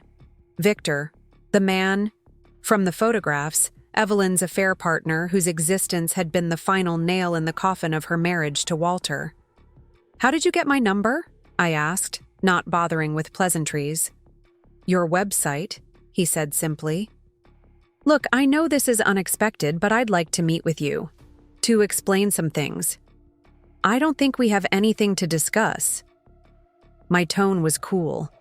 Whatever had happened between him and Evelyn was their business, not mine. "It's about Evelyn," he continued, undeterred. "She's planning something. Something you should know about." A chill ran through me. "What do you mean?" "Not over the phone," Victor said, his voice dropping lower. "She might be monitoring my calls. Can you meet me? Today, if possible." Every instinct told me this could be a trap, some elaborate scheme Evelyn had concocted. And yet, if there was even a chance he had legitimate information about a threat. "Where and when?" I asked. 2:00, Portland Coffee House on 5th. I'll be in the back corner booth." "I'll be there," I said. "But Victor, if this is some kind of game—" "It's not," he interrupted. "I'll explain everything when I see you." The call ended, leaving me with a growing sense of unease. Should I call Zoe? Walter? The police? No. I had no evidence of any actual threat, just the cryptic words of a man I'd never met. I decided to go to the meeting but take precautions. I texted Zoe, "Meeting someone at Portland Coffee House, 5th St. 2 p.m. If you don't hear from me by 3, call me. If no answer, call police." Her response was immediate. "Who are you meeting? Want me to come with you?" I hesitated, then typed, "Victor Hayes, Evelyn's friend. Says she's planning something I should know about. I'll be fine, just want backup." The 3 dots appeared and disappeared several times before her next message. "This sounds shady. At least stay in public view. I'll be in the area just in case." Knowing Zoe had my back made me feel more confident about the meeting. I returned to my renovation planning, but my concentration was broken. What could Evelyn possibly be planning that would make Victor reach out to warn me? At 1:45, I left the house, instructing Miguel and his team to continue working until 5 p.m. The Portland Coffee House was a 15-minute drive, a cozy local spot known for its excellent espresso and quiet atmosphere, a good choice for a discreet conversation. I arrived 5 minutes early, deliberately choosing a table with a clear view of both the entrance and the back corner where Victor had said he'd be. He wasn't there yet, so I ordered a latte and waited, scanning each person who entered. At precisely 2 p.m., a tall man with silver-streaked dark hair walked in. He looked around briefly before heading to the back corner booth. That had to be Victor. I waited a moment, observing him as he settled in and ordered from the server. He seemed nervous, repeatedly checking his watch and glancing toward the door. Taking my coffee, I approached his table. "Victor Hayes?" He looked up, relief washing over his features. "Rachel, thank you for coming." He gestured to the seat across from him. "Please." I sat, studying him more closely. He was handsome, In a distinguished way, probably in his mid-50s, with intelligent eyes and well-manicured hands. It was easy to see what might have attracted Evelyn. "You said Evelyn is planning something," I prompted, not interested in small talk. Victor nodded, glancing around before leaning in. "First, I want to apologize for my role in all this, the affair with Evelyn. It was a mistake. One I deeply regret." "I'm not here for your confession," I said firmly. "What's Evelyn planning?" He took a deep breath. "She's going to burn down your house." I stared at him, certain I had misheard. "Excuse me?" "The house, your house," he clarified. "She's planning to destroy it. She says if she can't have it, no one can, especially not you." "That's insane," I said, even as a cold dread settled in my stomach. It was insane, yes, but it also sounded exactly like something Evelyn might do. "How do you know this?" "She called me last night, hysterical after the court ruling, said she'd lost everything. Her husband, her son, her dignity. But she wasn't going to let you win. She talked about having gasoline already, how she knew when the house would be empty." My mind raced. The renovation team was there now, but they'd be leaving at 5 p.m. I'd planned to pick up dinner and work late at my apartment, returning to the house tomorrow morning. "Did she say when?" I asked, my mouth dry. Victor shook his head. "No specific time. Just that it would be soon. Tonight, maybe tomorrow." "Why are you telling me this? Aren't you on her side?" He sighed heavily, running a hand through his hair. "Evelyn and I. It's complicated. We've known each other for years, since before she married Walter. The affair was on and off, never serious, at least not to me. But after everything that happened with you and Daniel, she's changed. She's always been manipulative, but now she's destructive, dangerous." "You should be telling this to the police, not me," I said. "With what evidence?" Victor countered. "A phone call? My word against hers? Evelyn would deny everything. Say I was trying to slander her out of jealousy or revenge." He had a point. Without proof, it would be difficult to get the police to take the threat seriously. "Why warn me at all?" I asked. "Why not just let her do it?" Victor's expression hardened. "Because I'm not a monster, Mrs. Wilson. I may have made mistakes, but I draw the line at arson, at putting lives in danger." I believed him, I realized with some surprise. His concern seemed genuine, his discomfort at being involved in Evelyn's schemes evident in the tight set of his shoulders. "What do you suggest I do?" I asked. "Don't leave the house unattended. Install security cameras. Document everything." He hesitated. "And maybe consider reaching out to Daniel.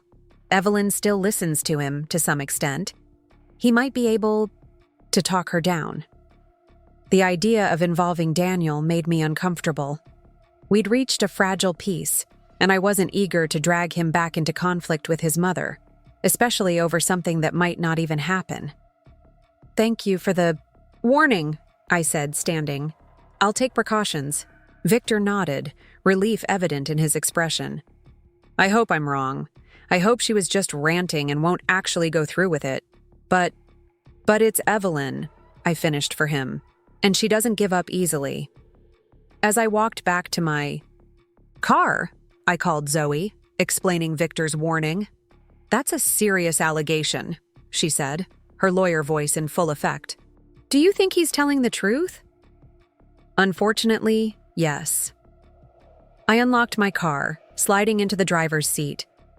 It sounds exactly like something Evelyn would do if she felt cornered.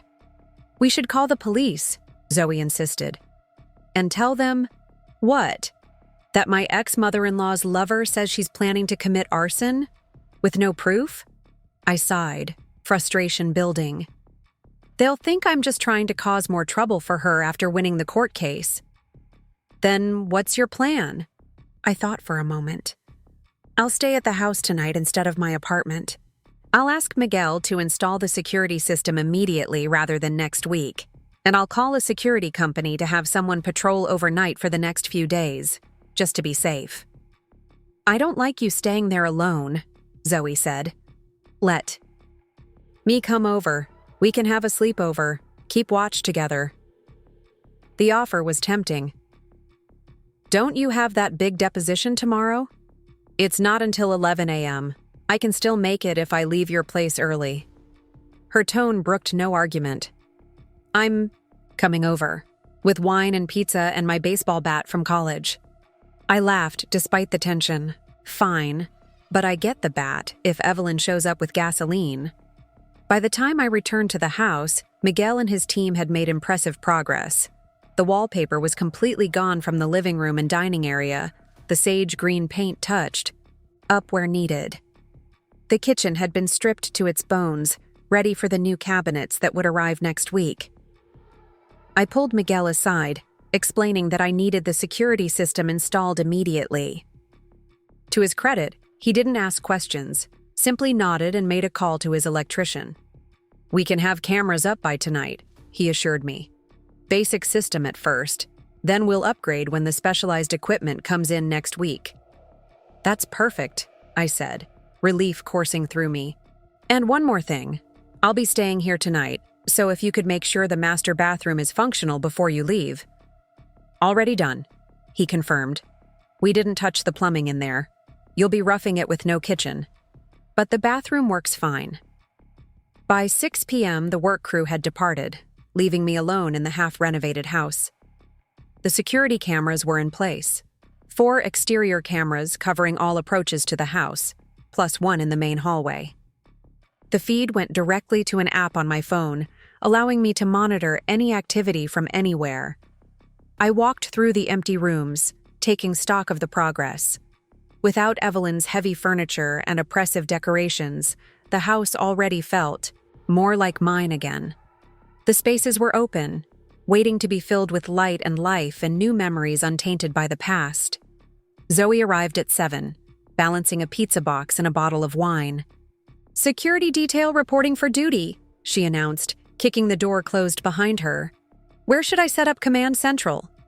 I laughed, leading her to the living room where I'd arranged a makeshift seating area with cushions and blankets on the floor. Welcome to Casa Wilson, Renovation Edition. No furniture, but plenty of floor space.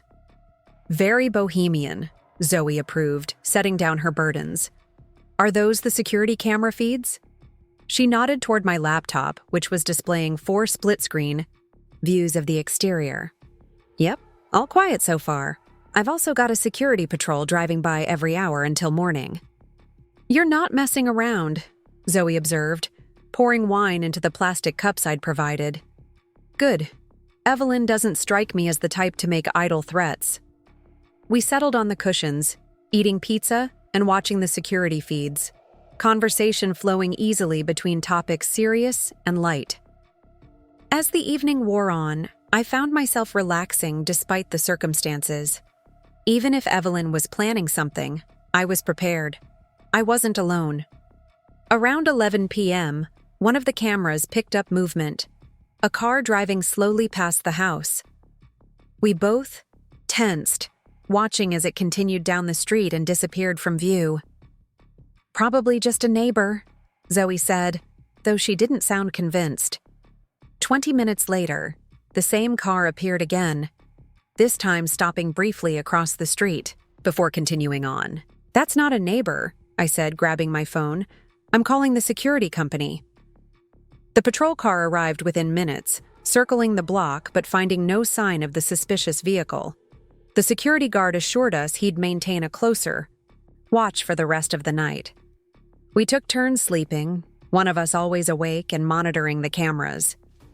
Nothing else unusual happened, and by morning, I was beginning to wonder if Victor's warning had been exaggerated, or if our precautions had deterred Evelyn from whatever she might have been planning. Zoe left for her deposition at 9 a.m., extracting a promise from me to call if anything strange occurred. The renovation team arrived shortly after, and work resumed on transforming the house. Around noon, my phone rang. Daniel. "Rachel?" he said, without preamble. "Have you seen my mother?" My heart rate spiked. "No. Why?"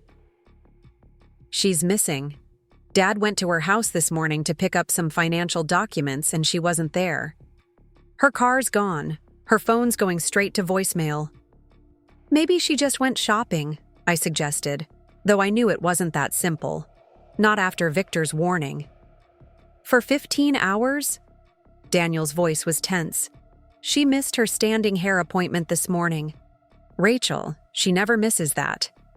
I closed my eyes, dread pooling in my stomach. "Daniel, there's something you should know." I explained everything to Daniel. Victor's warning, the suspicious car circling the house, the security measures I'd put in place. There was a long silence on the other end of the line when I finished.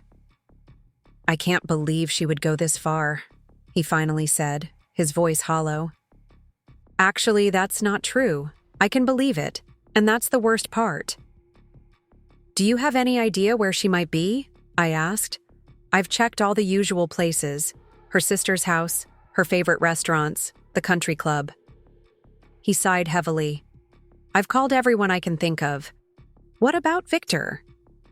"I'd rather not involve him," Daniel said stiffly.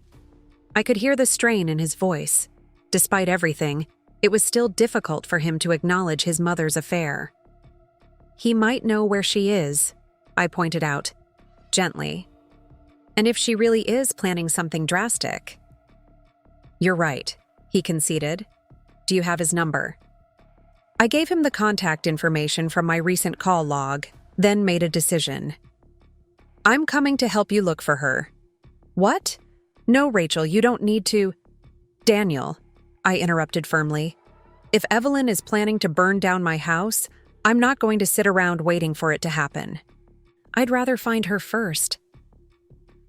He was quiet for a moment. "Okay, I'm at her house now. Do you remember the address?" Of course. The few times I'd visited Evelyn's pristine colonial in the West Hills had been etched into my memory, each visit more uncomfortable than the last. "I'll be there in 20 minutes. I quickly explained the situation to Miguel, asking him to stay alert and call me immediately if anyone suspicious approached the property. Then I grabbed my purse and headed to my car.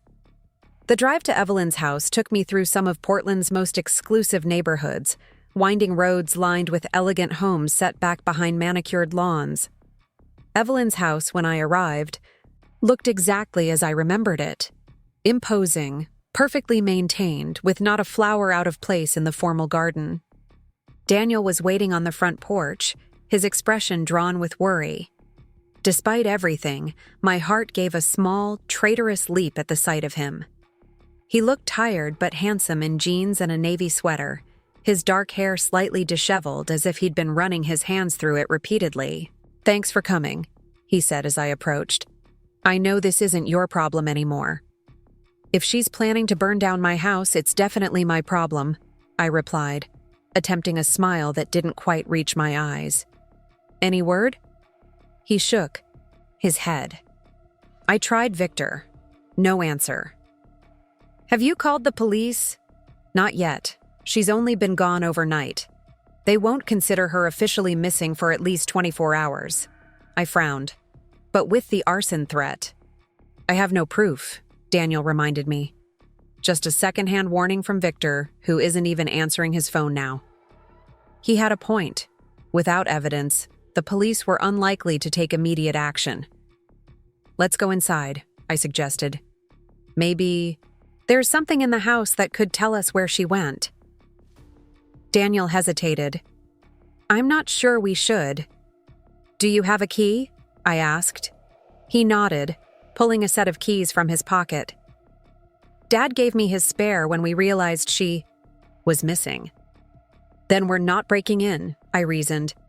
"We're concerned family members checking on a potentially unstable relative." The corner of his mouth lifted in a small smile. "You always were good at finding loopholes." He unlocked the front door, and we stepped into Evelyn's immaculate foyer. The house was eerily silent, every surface gleaming with polish, every object perfectly aligned. It looked like a museum rather than a home. Beautiful, but untouchable. "Where should we start?" I asked, feeling strangely like an intruder despite our legitimate concerns. "Her office, maybe?" Daniel suggested. "She keeps her calendar there, and her personal laptop." He led the way down the hallway to a room I'd never been allowed to enter during my marriage, Evelyn's private office. The space was as perfectionist as the rest of the house. A massive cherry wood desk dominated the center, with built-in bookshelves along one wall and a seating area by the window. Everything was arranged with mathematical precision, from the perfectly aligned desk accessories to the color-coded files in the cabinet. "Check the calendar first," I said, moving toward the desk. The leather-bound planner was centered precisely on the blotter. I opened it to the current week, scanning. The neat entries in Evelyn's distinctive handwriting. Hair appointment, bridge game, lunch with someone named Caroline. All normal activities, none providing any clue to her current whereabouts. Daniel was examining her laptop. "It's password protected," he said with a frown. "Try her birthday," I suggested. "Or yours." He typed in several combinations, shaking his head after each attempt. No luck. I continued searching the office, opening drawers and flipping through files. Nothing seemed out of the ordinary until I reached the bottom drawer of the filing cabinet. Inside was a manila folder labeled simply, "Property." "Daniel," I called, pulling out the folder. "Look at this." He joined me as I spread the contents across the desk. Inside were documents related to various properties, not just the house I now owned, but several others as well. Rental agreements, mortgage statements, property tax assessments. "I didn't know she owned all these," Daniel said, frowning as he examined the papers. "Neither did I." I sorted through the documents, trying to make sense of them. "Look at this. 1. It's for a cabin at Matt Hood." Daniel's eyes widened. "I remember that place. We used to go there when I was a kid, but I thought Dad sold it years ago." According to this, it's still in Evelyn's name. I held up the property tax statement dated just 3 months earlier. "And she's been paying the utilities." "You think she might be there?" Daniel asked, already reaching for his phone. "It's worth checking." I gathered the papers, taking a photo of the address with my phone. "Do you know how to get there?" He nodded. "It's about an hour and a half from Portland, up near Government Camp. I haven't been there in at least 15 years, but I think I can find it." "Let's go," I said, already heading for the door. "We can take my car." Daniel hesitated.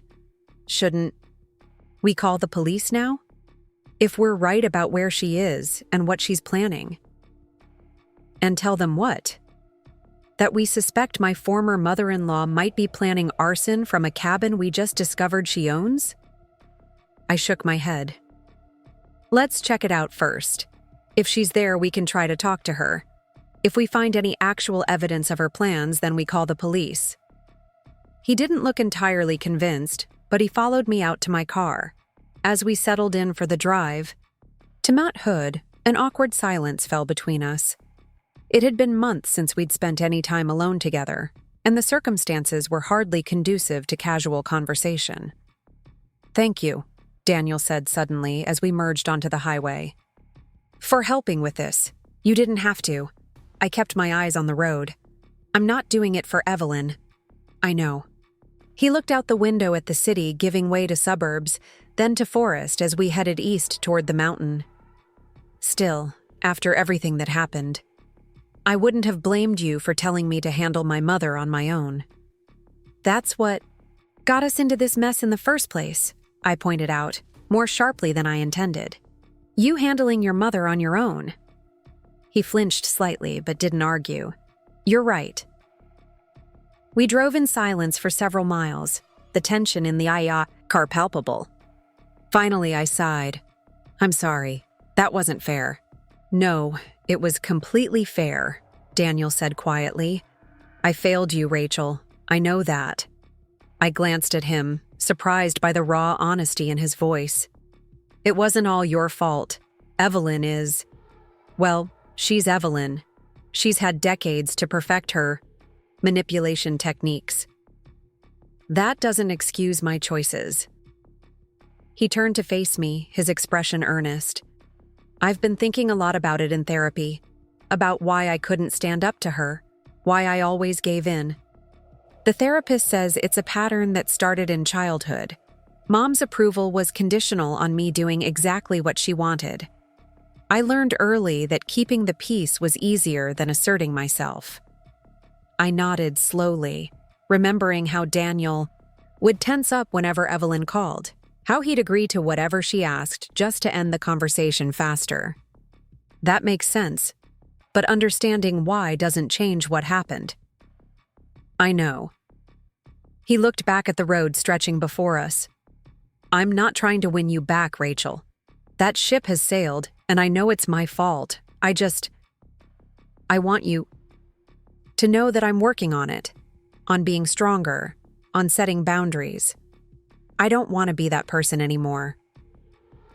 I felt a complicated mix of emotions, pride in his growth, sadness for what might have been, a lingering anger that it had taken, losing everything for him to finally make these changes.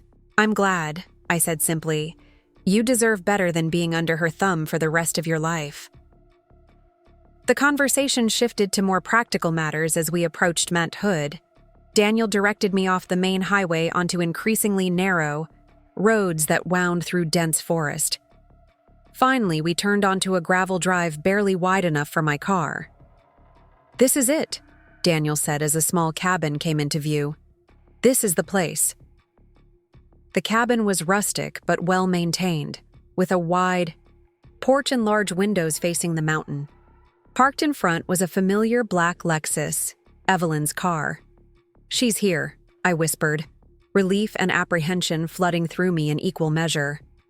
Daniel nodded grimly. Now what? Now we talk to her, I said, turning off the engine. Try to understand what she's planning and stop her before she does something that lands her in prison. And if she won't listen, I met his gaze steadily. Then we call the police and let them handle it. We approached the cabin cautiously. There was no movement visible through the windows, no sound except for birds in the surrounding trees. Daniel knocked on the door, the sound echoing in the stillness. No answer. He knocked again, louder. Mom? It's Daniel. Are you in there? Still nothing. He tried the door handle, locked. There's a spare key, he said, feeling along the top of the door frame. Dad always kept one. Here it is. The small brass key turned easily in the lock. Daniel pushed the door open, calling out once more. Mom? It's me. Are you okay? We stepped into the cabin's main room, a combined living area and kitchen, with vaulted ceilings and a stone fireplace. The space was clean but clearly hadn't been used much recently. A layer of dust covered most surfaces, and the furniture was draped with protective covers. It doesn't look like she's been here, I said, glancing around. Are you sure this is the right cabin? Positive, Daniel confirmed, and that's definitely her car outside. A sound from the back of the cabin made us both freeze, a soft thump, like something being set down. Daniel moved toward the narrow hallway that presumably led to bedrooms. Mom? He called again. It's Daniel. Rachel's with me. We're worried about you. A door at the end of the hall opened, and Evelyn emerged. She looked nothing like the immaculate, commanding woman I remembered. Her hair was disheveled, her expensive clothes wrinkled as if she'd slept in them. But most alarming was her expression, a strange mix of surprise, anger, and something that looked almost like relief. Daniel? She said, her voice hoarse. What are you doing here? Looking for you, he replied, taking a step toward her. Everyone's worried. You disappeared without telling anyone where you were going. Her gaze shifted to me, hardening instantly. And you brought her? To my private retreat? Evelyn, I said as calmly as I could manage, we need to talk about what you're planning. She drew herself up, some of her old imperial manner returning. I have no idea what you're talking about. Victor told me, I said, watching her carefully. About the house, about the gasoline. A flicker of something, guilt, fear, crossed her face before she composed herself. Victor doesn't know anything. He's lying, trying to cause trouble because I ended things with him. Daniel flinched slightly at the casual reference to her affair, but pressed on.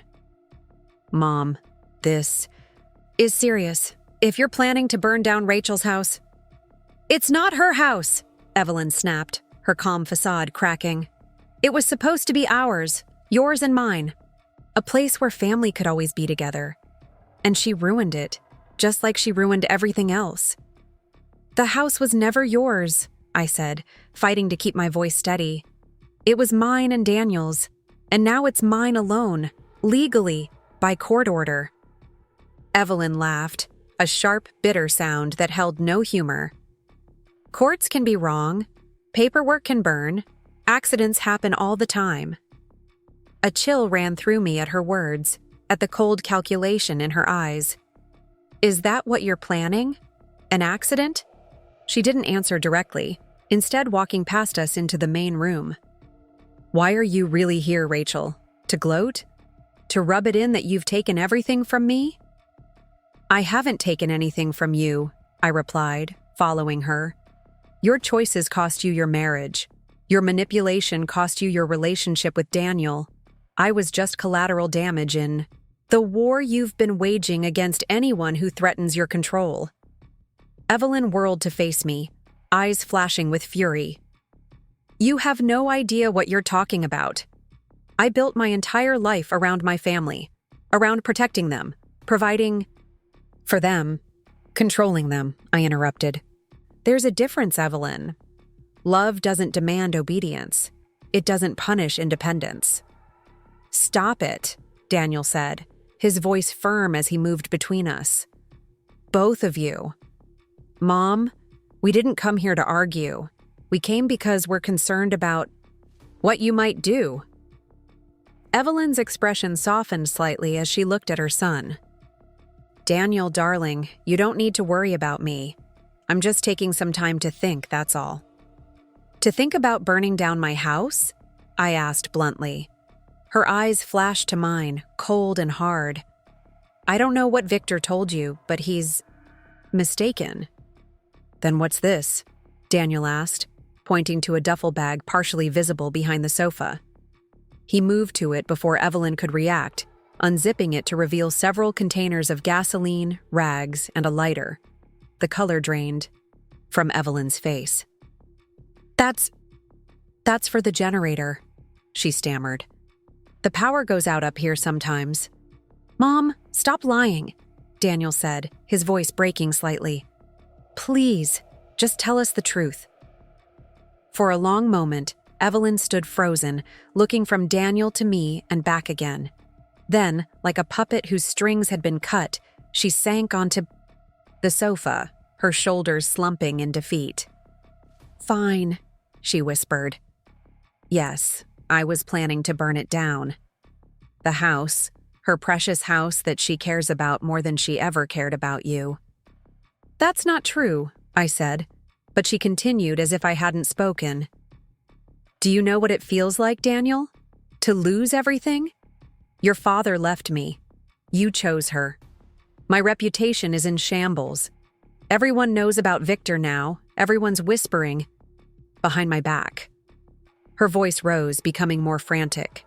I have nothing left. Nothing. And she gets to walk away with the house, with her life intact, with everything I should have had. Daniel knelt in front of his mother, taking her hands in his. Mom, listen to me. This isn't the answer. Burning down the house won't fix anything. It will only make things worse, much worse. You could go to prison. I don't care, she said, though her voice wavered.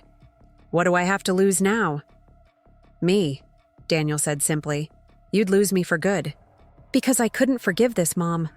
I couldn't stand by you if you did something so destructive, so dangerous. Tears filled Evelyn's eyes. You've already chosen her over me. This isn't about choosing sides, he said gently. This is about right and wrong. What you're planning is wrong, Mom. Deep down, you know that. I watched this exchange with a strange detachment, as if I were observing a scene in a play, rather than a moment that could determine whether my home survived or burned to ashes. The Evelyn before me now, tear-stained, disheveled, desperate, was almost unrecognizable from the polished, controlling woman who had made my life miserable for years. Evelyn, I said softly, surprising myself with the lack of anger in my voice. I understand feeling like you've lost everything. After you took over our house, after Daniel signed it over to you. I felt that way too. Like my whole world had been stolen from me. She looked up at me, wary but listening. But destroying things doesn't help, I continued. It just creates more loss, more pain, and you'd be the one to suffer most for it. Why do you even care? Mishi asked, genuine confusion in her voice. You should want me in prison after what I did to you. I considered this, searching for the honest answer. Because burning down my house won't just hurt me.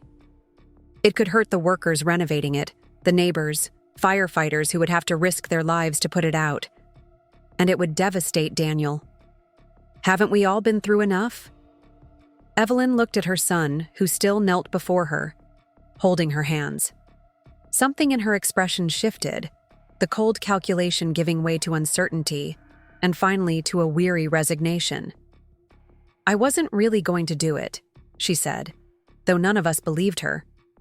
I just wanted to feel like I had some control back, like I could still affect your life somehow. You will always affect my life, Mom, Daniel said gently. You're my mother, but this isn't the way. She nodded slowly, tears tracking down her cheeks. I'm so tired, Daniel. I don't know what to do anymore. Everything's falling apart. Let us help you, he said. Let's start by getting rid of these. He gestured to the gasoline containers. And then maybe we should talk about getting you some professional support. To my surprise, Evelyn didn't argue. She just nodded again, looking suddenly much older and smaller than the formidable woman who had terrorized me for years. Daniel looked at me over his mother's bowed head, gratitude and apology in his eyes. I nodded slightly, understanding passing between us without words. We would handle this together, not for the sake of our failed marriage, but because it was the right thing to do. While Daniel comforted his mother, I stepped outside to call Walter, explaining what we'd found and where we were. He promised to come immediately, relief evident in his voice despite the seriousness of the situation. Then I called Zoe, updating her briefly and assuring her that the immediate danger seemed to have passed. I'm not sure what happens next, I admitted. Legally, I mean. She was planning a crime, but she didn't actually commit it. Intent matters, Zoe said, her lawyer voice in full effect. But so does getting her the help she obviously needs. Let's talk options when you're back in Portland. By the time Walter arrived at the cabin 2 hours later, we had disposed of the gasoline and packed up Evelyn's overnight bag. She hadn't said much, sitting quietly on the sofa while Daniel made coffee, and I kept a discreet watch to ensure she didn't try to leave. Walter's expression when he saw his estranged wife was complicated. Concern mingled with wariness, lingering affection tempered by the memory of betrayal. Evelyn, he said simply, are you okay? She looked up at him, her usual armor completely stripped away. No, she admitted, the word seemingly costing her a great effort. I'm not okay at all. He nodded, as if this was exactly what he'd expected to hear. I've made some calls. There's a private treatment facility in Bend that can take you tomorrow. Residential therapy program? Very discreet. You want to lock me up? Anger flashed in her eyes, a glimpse of the old Evelyn. I want to get you help, Walter corrected gently. The kind of help I should have insisted on years ago, instead of enabling your worst instincts because it was easier than confronting them. Evelyn looked from Walter to Daniel, then finally to me. Whatever she saw in our faces must have conveyed the seriousness of the situation, because the fight seemed to drain out of her again. "Fine," she said wearily. "Whatever you think is best." The drive back to Portland was tense but peaceful. Walter took Evelyn in his car, while Daniel rode with me. We followed them at a distance, giving father and mother privacy for whatever difficult conversation they needed to have. "Thank you," Daniel said as we wound our way down from the mountain. "For coming with me, for helping diffuse the situation. You didn't have to do any of that." "I know," I said, keeping my eyes on the road. "But it was the right thing to do." He was quiet for a moment. Then, "You were amazing with her. Compassionate, even after everything she put you through." I considered this. It's easier to be compassionate when you're not afraid anymore. When I was married to you, Evelyn terrified me because she had the power to damage what mattered most, our relationship. Now, I shrugged. She's just a troubled woman who needs help. "I wish I'd seen it sooner," Daniel said softly. "How troubled she is. How much damage she was doing." "You were too close to see it clearly," I said. "We all have blind spots when it comes to the people who raised us." The conversation drifted to practicalities. What would happen to Evelyn? How long the treatment program might last? Whether charges would be filed. By mutual unspoken agreement, we avoided any topic that touched too directly on our own relationship, on the wounds that were still healing. When we reached Portland, I drove directly to Walter's new apartment, where he would keep Evelyn overnight, before taking her to the treatment facility the next day. As we pulled up behind Walter's car, Daniel turned to me. "Will you be okay? At the house, I mean. Knowing what almost happened." "I'll be fine," I assured him. "The security system is in place, and the renovation team will be there all day tomorrow. Besides," I added with a small smile, "the threat has been neutralized, at least for now." He nodded, hesitating before opening the car door. "Rachel, there's so much I want to say to you, but I don't know where to start." "You don't need to say anything," I told him. "We're okay, Daniel. Not the way we were, but okay. And that's enough for now." Relief washed over his features. "Thank you," he said simply, then got out of the car. I waited until he reached Walter and Evelyn before driving away, heading back to the house that had almost become a casualty in Evelyn's desperate bid for control. As I drove, I felt a strange lightness, as if a chapter had truly closed. Evelyn would get the help she needed. Daniel was finding his strength. Walter was building a new life, and I was reclaiming mine, piece by piece, room by room. 3 months passed in a blur of renovation decisions, paint samples, and furniture. Deliveries. My house transformed day by day, shedding every trace of Evelyn's heavy-handed decorating and returning to the light, airy space I had originally designed. Miguel and his team worked miracles, restoring what could be saved and rebuilding what couldn't. The kitchen emerged as the heart of the home once again, with clean white cabinetry, marble countertops, and the restored farmhouse sink I'd found at a salvage yard years ago. The living room walls returned to their soothing sage green, complemented by natural wood tones and strategic pops of color in artwork and throw pillows. My grandmother's dining table resumed its rightful place, refinished to highlight the character, in its reclaimed wood. Each change felt like reclaiming a piece of myself, washing away the darkness of the past months and replacing it with hope for the future. Word about my renovation spread through Portland's design community. A local magazine approached me about featuring the transformation in their Phoenix Rising series about homes that had undergone dramatic revivals. The irony wasn't lost on me. my professional triumph emerging from personal devastation. On a crisp fall morning, almost exactly a year after Evelyn had first redecorated my house in my absence, I stood in my completed kitchen, savoring a cup of coffee and the sense of peace that had finally settled over the space. The magazine photo shoot was scheduled for later that day, and I had spent the previous evening making sure every detail was perfect. My phone buzzed with a text from Zoe. "Nervous about the big reveal today?" I smiled, typing back, "A little. But mostly excited. You still coming for the celebratory dinner afterward?" "Wouldn't miss it," she replied. "Jason's bringing the wine." Jason, Zoe's new boyfriend, a landscape architect she'd met through one of my renovation clients. They'd been dating for 2 months, and I'd never seen my friend so happy. Another positive change born from the chaos of the past year.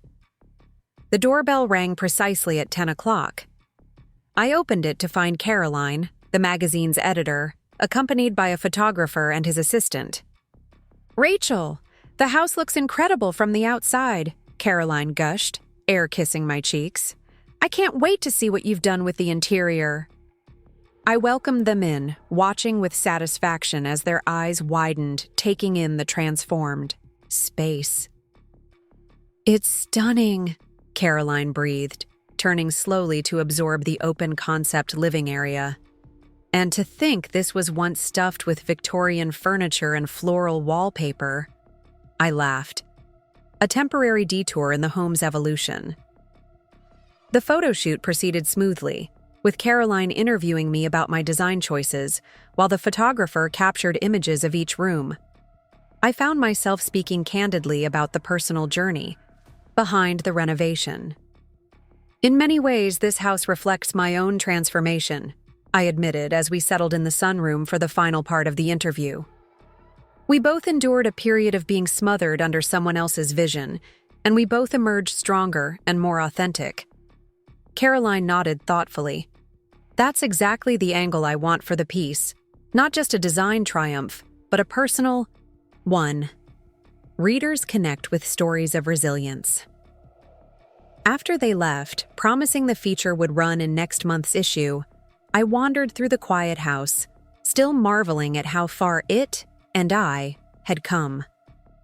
My phone buzzed again, this time with an unfamiliar number. "Rachel Wilson?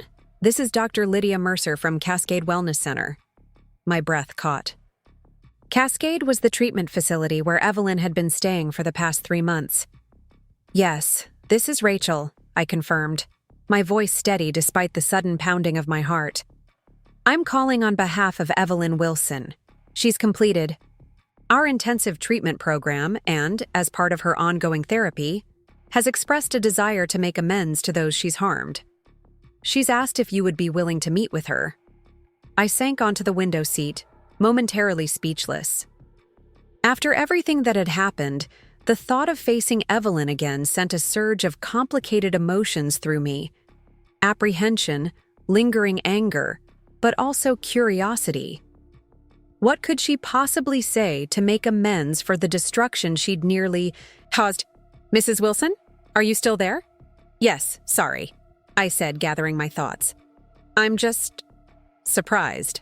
"I understand." Dr. Mercer's voice was compassionate but professional. "This is completely your choice. Many people in your position would decline, and that's perfectly acceptable." "What exactly would this meeting involve?" I asked. "It would be a structured session here at the center, with me facilitating. Evelyn would share what she's learned in treatment and offer her apology, but there's no expectation that you forgive her or maintain any relationship afterward. It's simply an opportunity for closure, if you feel it would be beneficial." Closure. The word resonated with me. Despite everything that had happened at the cabin, despite knowing Evelyn was getting help, there was still an unresolved tension whenever I thought about her. Perhaps this was an opportunity to truly close that chapter. "When would this happen?" I asked. "Evelyn will be transitioning to outpatient treatment next week. We could schedule something for the following Tuesday, if that works for you." I checked my calendar. Tuesday morning would be fine. Excellent. 10 o'clock? When I confirmed, Dr. Mercer continued. And Rachel? This is a significant step in Evelyn's recovery, but please remember that you're under no obligation to respond in any particular way. Your feelings, whatever they may be, are valid. After ending the call, I sat for a long time, watching the autumn leaves dance across my garden. Was I making a mistake by agreeing to see Evelyn? Or was this an opportunity to finally put the past behind me? I decided not to mention the upcoming meeting to anyone. Not Zoe, not Walter, and especially not Daniel. This was something I needed to do on my own terms, without outside opinions influencing my approach. The week passed quickly, filled with client meetings and final preparations for the magazine feature. Before I knew it, Tuesday morning arrived, bright and clear. I dressed carefully in a simple gray dress with a blue scarf. Professional, but not intimidating, neither a power outfit nor one that suggested vulnerability. Cascade Wellness Center was located on a wooded campus just outside Portland. The main building, with its walls of windows and natural stone accents, looked more like a high-end retreat than a treatment facility. A receptionist greeted me warmly and directed me to Dr. Mercer's office on the second floor. The doctor was waiting for me, a tall woman with silver-streaked dark hair and kind eyes behind stylish glasses. "Rachel, welcome," she said, shaking my hand. "How are you feeling about this meeting?" "Nervous," I admitted, "but ready, I think." She nodded approvingly. "That's a healthy response. Evelyn is waiting in our meeting room. She's nervous too, which is a good sign. It indicates she understands the significance of this interaction." Dr. Mercer led me down a hallway to a comfortable room furnished with a round table and several chairs. Warm lighting and plants created an atmosphere that was neither clinical nor overly casual. And there was Evelyn. I almost didn't recognize her at first. Gone was the perfectly coiffed hair, the impeccable designer outfit, the imperious posture. This Evelyn wore simple slacks and a blue sweater, her hair cut in a practical bob that had more gray showing than I remembered. She looked smaller somehow, less commanding, but also more authentic. She stood as I entered, her hands clasped tightly in front of her. "Rachel," she said, her voice lacking its usual sharp edge. "Thank you for coming." Dr. Mercer indicated where we should sit, taking a position that allowed her to observe both of us. "Evelyn has been preparing for this meeting as part of her therapeutic process," she explained to me. "She understands that this is about expressing her accountability, not seeking forgiveness or reconciliation." Evelyn nodded, her eyes meeting mine briefly before dropping to her hands. "I've written some things I want to say, if that's all right." When I nodded, she extracted a folded paper from her pocket and smoothed it on the table. "Rachel," she began, her voice slightly unsteady. "For most of my life, I've measured my worth by how much control I had over the people and circumstances around me. My house had to be perfect. My marriage had to appear flawless. And my son. My son had to remain utterly loyal to me above all others." She paused, taking a deep breath. "When Daniel married you, I saw it as a threat to that control. Instead of welcoming you as an addition to our family, I viewed you as competition. Someone who might take him away from me." I listened silently, watching the woman who had once seemed so formidable struggle to maintain her composure. "My behavior toward you was inexcusable," she continued. "The wedding dress incident, the constant criticism, the boundary violations, and then the house." She looked up, meeting my eyes directly. "I deliberately took advantage of your absence to impose my will on your space, to assert control, to send the message that I could still influence Daniel, and by extension, you. And when that didn't work," I said quietly, "you decided to destroy it completely." She flinched, but nodded. "Yes. In my distorted thinking, I convinced myself that if I couldn't possess the house, possess that part of Daniel's life, then no one should have it. It was vengeful, dangerous, and deeply wrong. Dr. Mercer interjected gently. Evelyn, can you share what you've learned about the roots of these behaviors? Evelyn's hands trembled slightly as she referred to her notes again. My need for control stems from deep insecurity and fear of abandonment. My own mother was highly critical and withholding of affection.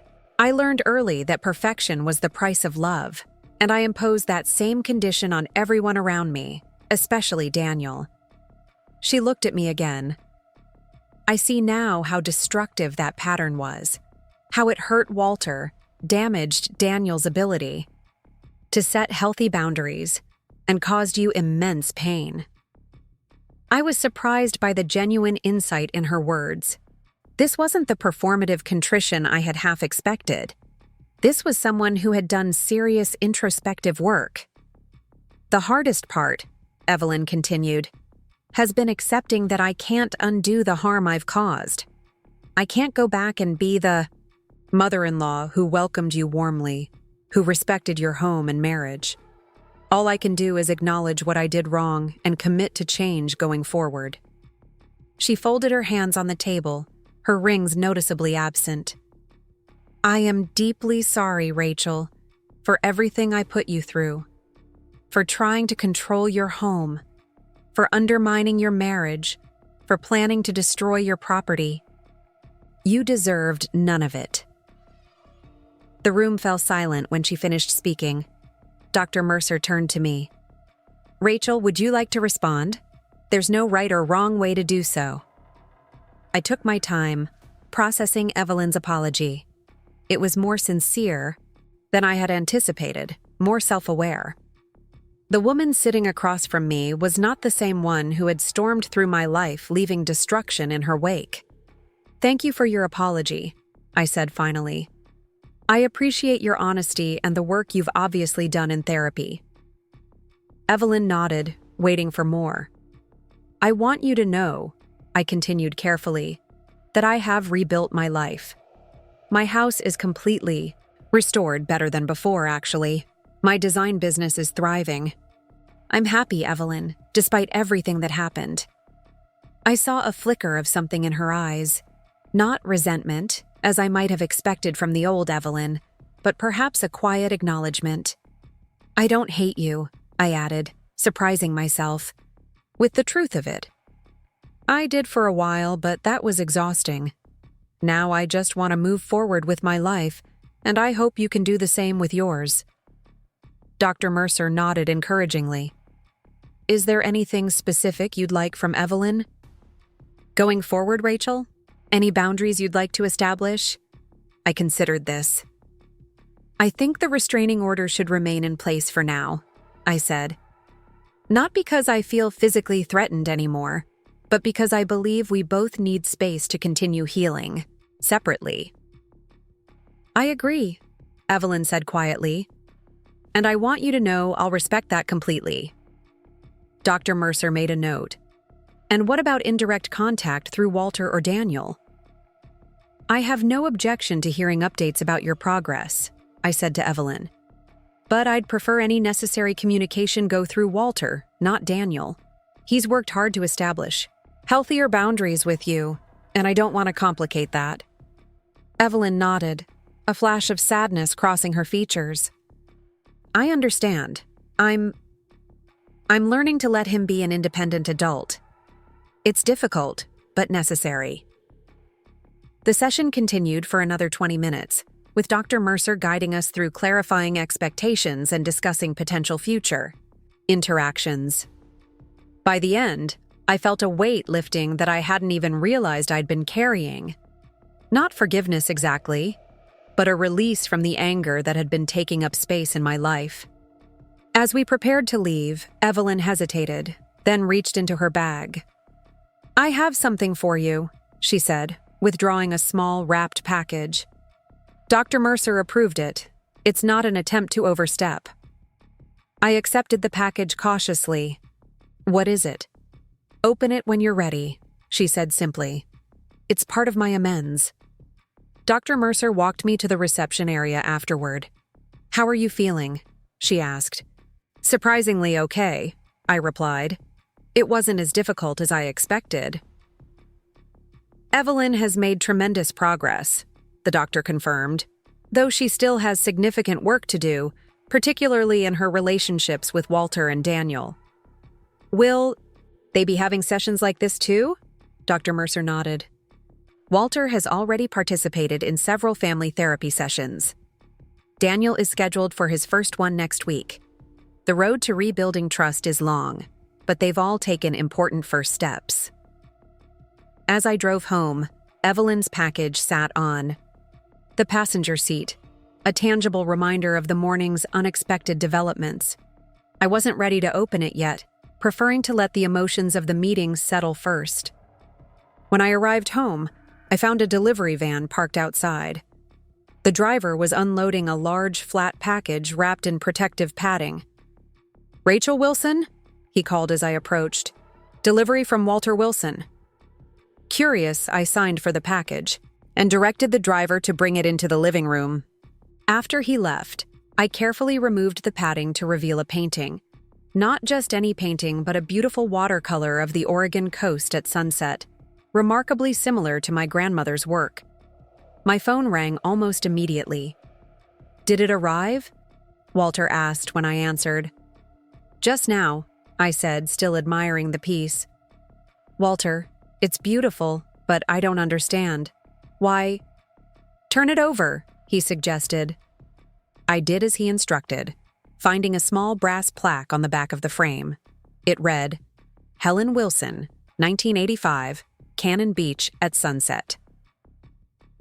"This is my grandmother's painting," I breathed. "The original. But how? I have it hanging above my fireplace. Right now." Walter chuckled. "No, you have a very good reproduction hanging above your fireplace. When Evelyn redecorated your house, she didn't just put your grandmother's painting in the garage.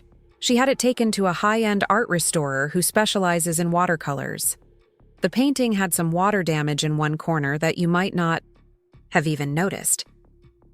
I walked to the fireplace, examining the painting that had been hanging there since I reclaimed the house. Now that I knew what to look for, I could see the subtle differences between this reproduction and the original now sitting in my living room. "But why would she do that?" I asked, confused. "Evelyn never liked my grandmother's painting." "Actually, she did," Walter said. "She has excellent taste in art, despite her questionable taste in furniture. She thought the painting was beautiful, but didn't fit with her vision for the house, so she had it restored and kept it in storage." I was silent, trying to reconcile this information with my understanding of Evelyn. "She asked me to return it to you," Walter continued. "Said it was important that you have the original back. It was supposed to be part of her making amends." "She gave me a package today," I said, glancing at the still unwrapped gift on my table. "But it was small, not painting-sized." "That's something else then," Walter said. "I just wanted to make sure the painting arrived safely." After thanking him, I hung up and approached Evelyn's package with renewed curiosity. Carefully unwrapping it, I found a small, leather-bound book. Opening the cover, I recognized Evelyn's distinctive handwriting filling the pages. But this wasn't her financial ledger. It was a recipe book. A note slipped from between the pages. "Rachel, these are the Wilson family recipes going back 3 generations. I should have shared them with you when you married Daniel, but I selfishly kept them as another way to maintain control. The apple cake on page 17 was Daniel's favorite as a child. The pot roast on page 32 is Walter's preferred birthday dinner, and my mother's lemon tart, page 43, won the county fair every year she entered. They belong to you now, regardless of what happened between us. Perhaps someday they'll be part of your family's traditions too, in whatever form that family takes. Evelyn." I traced my fingers over the carefully written recipes, noting the small annotations in the margins. Add extra cinnamon, lower heat for gas ovens, Best with Summer Peaches. This book represented something I had never expected. From Evelyn, a genuine inclusion in family legacy, with no strings attached. Later that evening, as Zoe, Jason, and 2 other friends gathered in my dining room to celebrate the completion of my renovation, I found myself thinking about the day's unexpected gifts. Not just the painting and the recipe book, but the gift of closure, of seeing Evelyn as a flawed, damaged human being rather than the monster who had nearly destroyed my life. "Earth to Rachel," Zoe laughed, waving her wine glass. "You've got that faraway look again. Still nervous about the magazine feature?" I smiled, returning to the present moment. "Not nervous, just reflective. It's been quite a journey to get here." "Well, I think we should toast to that journey," Jason suggested, raising his glass. "To Rachel, who took a house that someone else tried to claim and turned it into a showpiece that's truly her own." "To Rachel," my friends echoed, glasses clinking around the table. As dinner progressed, conversation flowing easily among the people I cherished most, I felt a profound sense of contentment. My home was finally, completely mine again. Not just legally, but in spirit. The last traces of Evelyn's invasion had been erased, replaced by choices that reflected my tastes, my personality, my life. After my friends departed, I stood in the quiet living room, now bathed in the soft glow of carefully chosen lamps. My grandmother's original painting hung above the fireplace where it belonged, the watercolor sunset casting a warm light across the serene space. On impulse, I opened Evelyn's recipe book to page 17, Daniel's favorite apple cake. The ingredients were simple, the instructions detailed in Evelyn's meticulous hand. I recognized some of the spice combinations from meals Daniel had occasionally requested during our marriage, dishes I had never quite been able to replicate. Making a sudden decision, I gathered the ingredients from my newly organized kitchen and began to bake. There was something therapeutic about following these long-kept secret recipes, about transforming them from weapons of exclusion into something healing. As the sweet aroma of cinnamon and apples filled the house, I thought about the parallel journeys Evelyn and I had taken over the past year.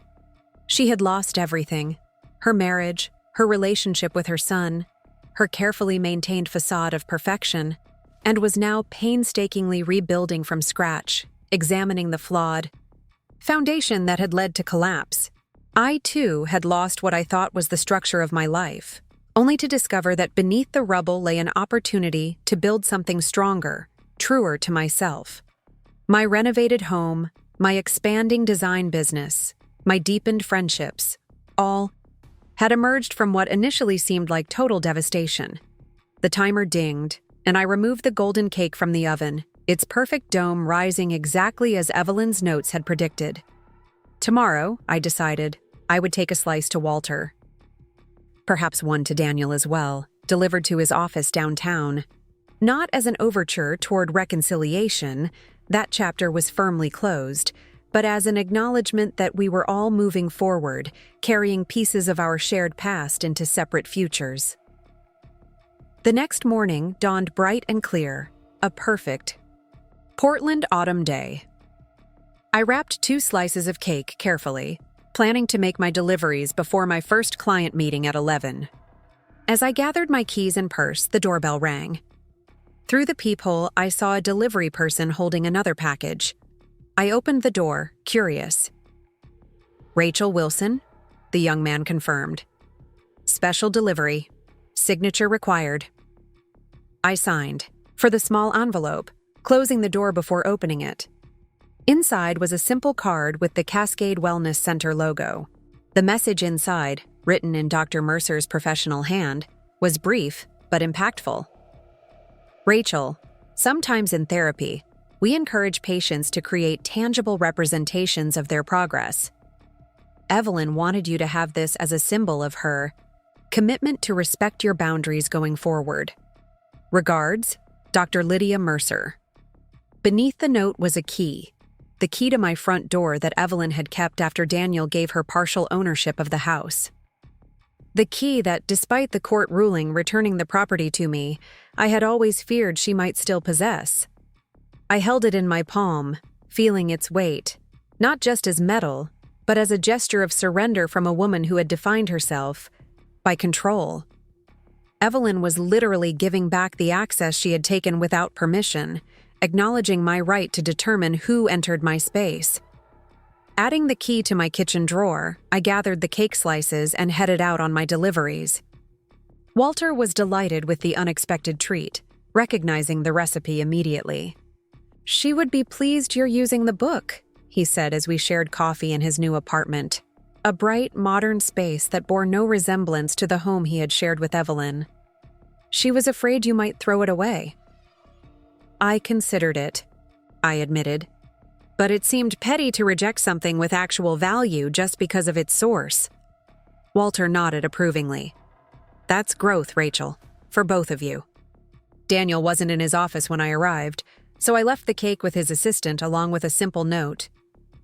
"Your mother's recipe. Turns out some traditions are worth continuing. Rachel."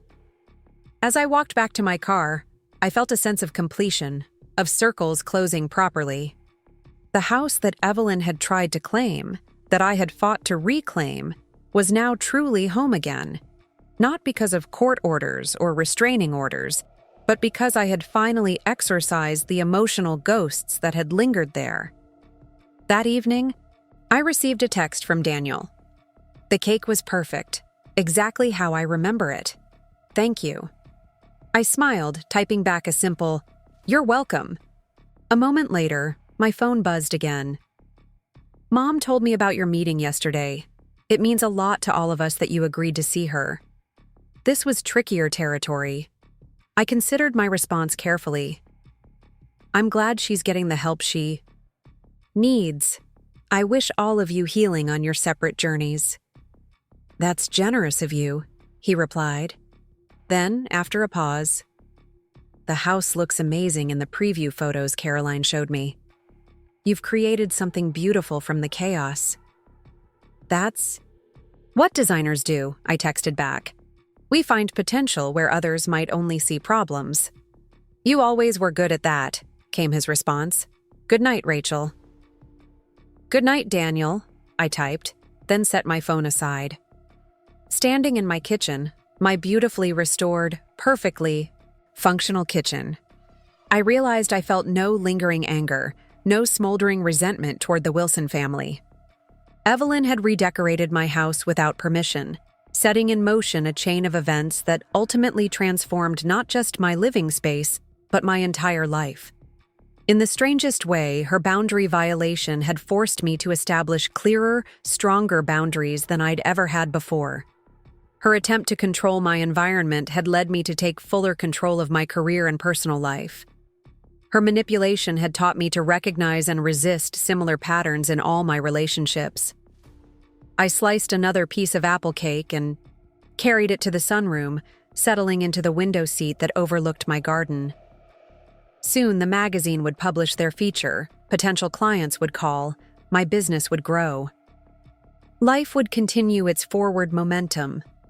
But for now, in this moment, I savored the sweet taste of a recipe shared across generations, the comfort of a house that was finally, completely my own, and the peace that comes from letting go of what was to embrace what could be. My mother-in-law had redecorated my house while I was away, but what I changed wasn't just her home. It was my understanding of what home truly means, not just walls and furnishings, but boundaries and self-respect.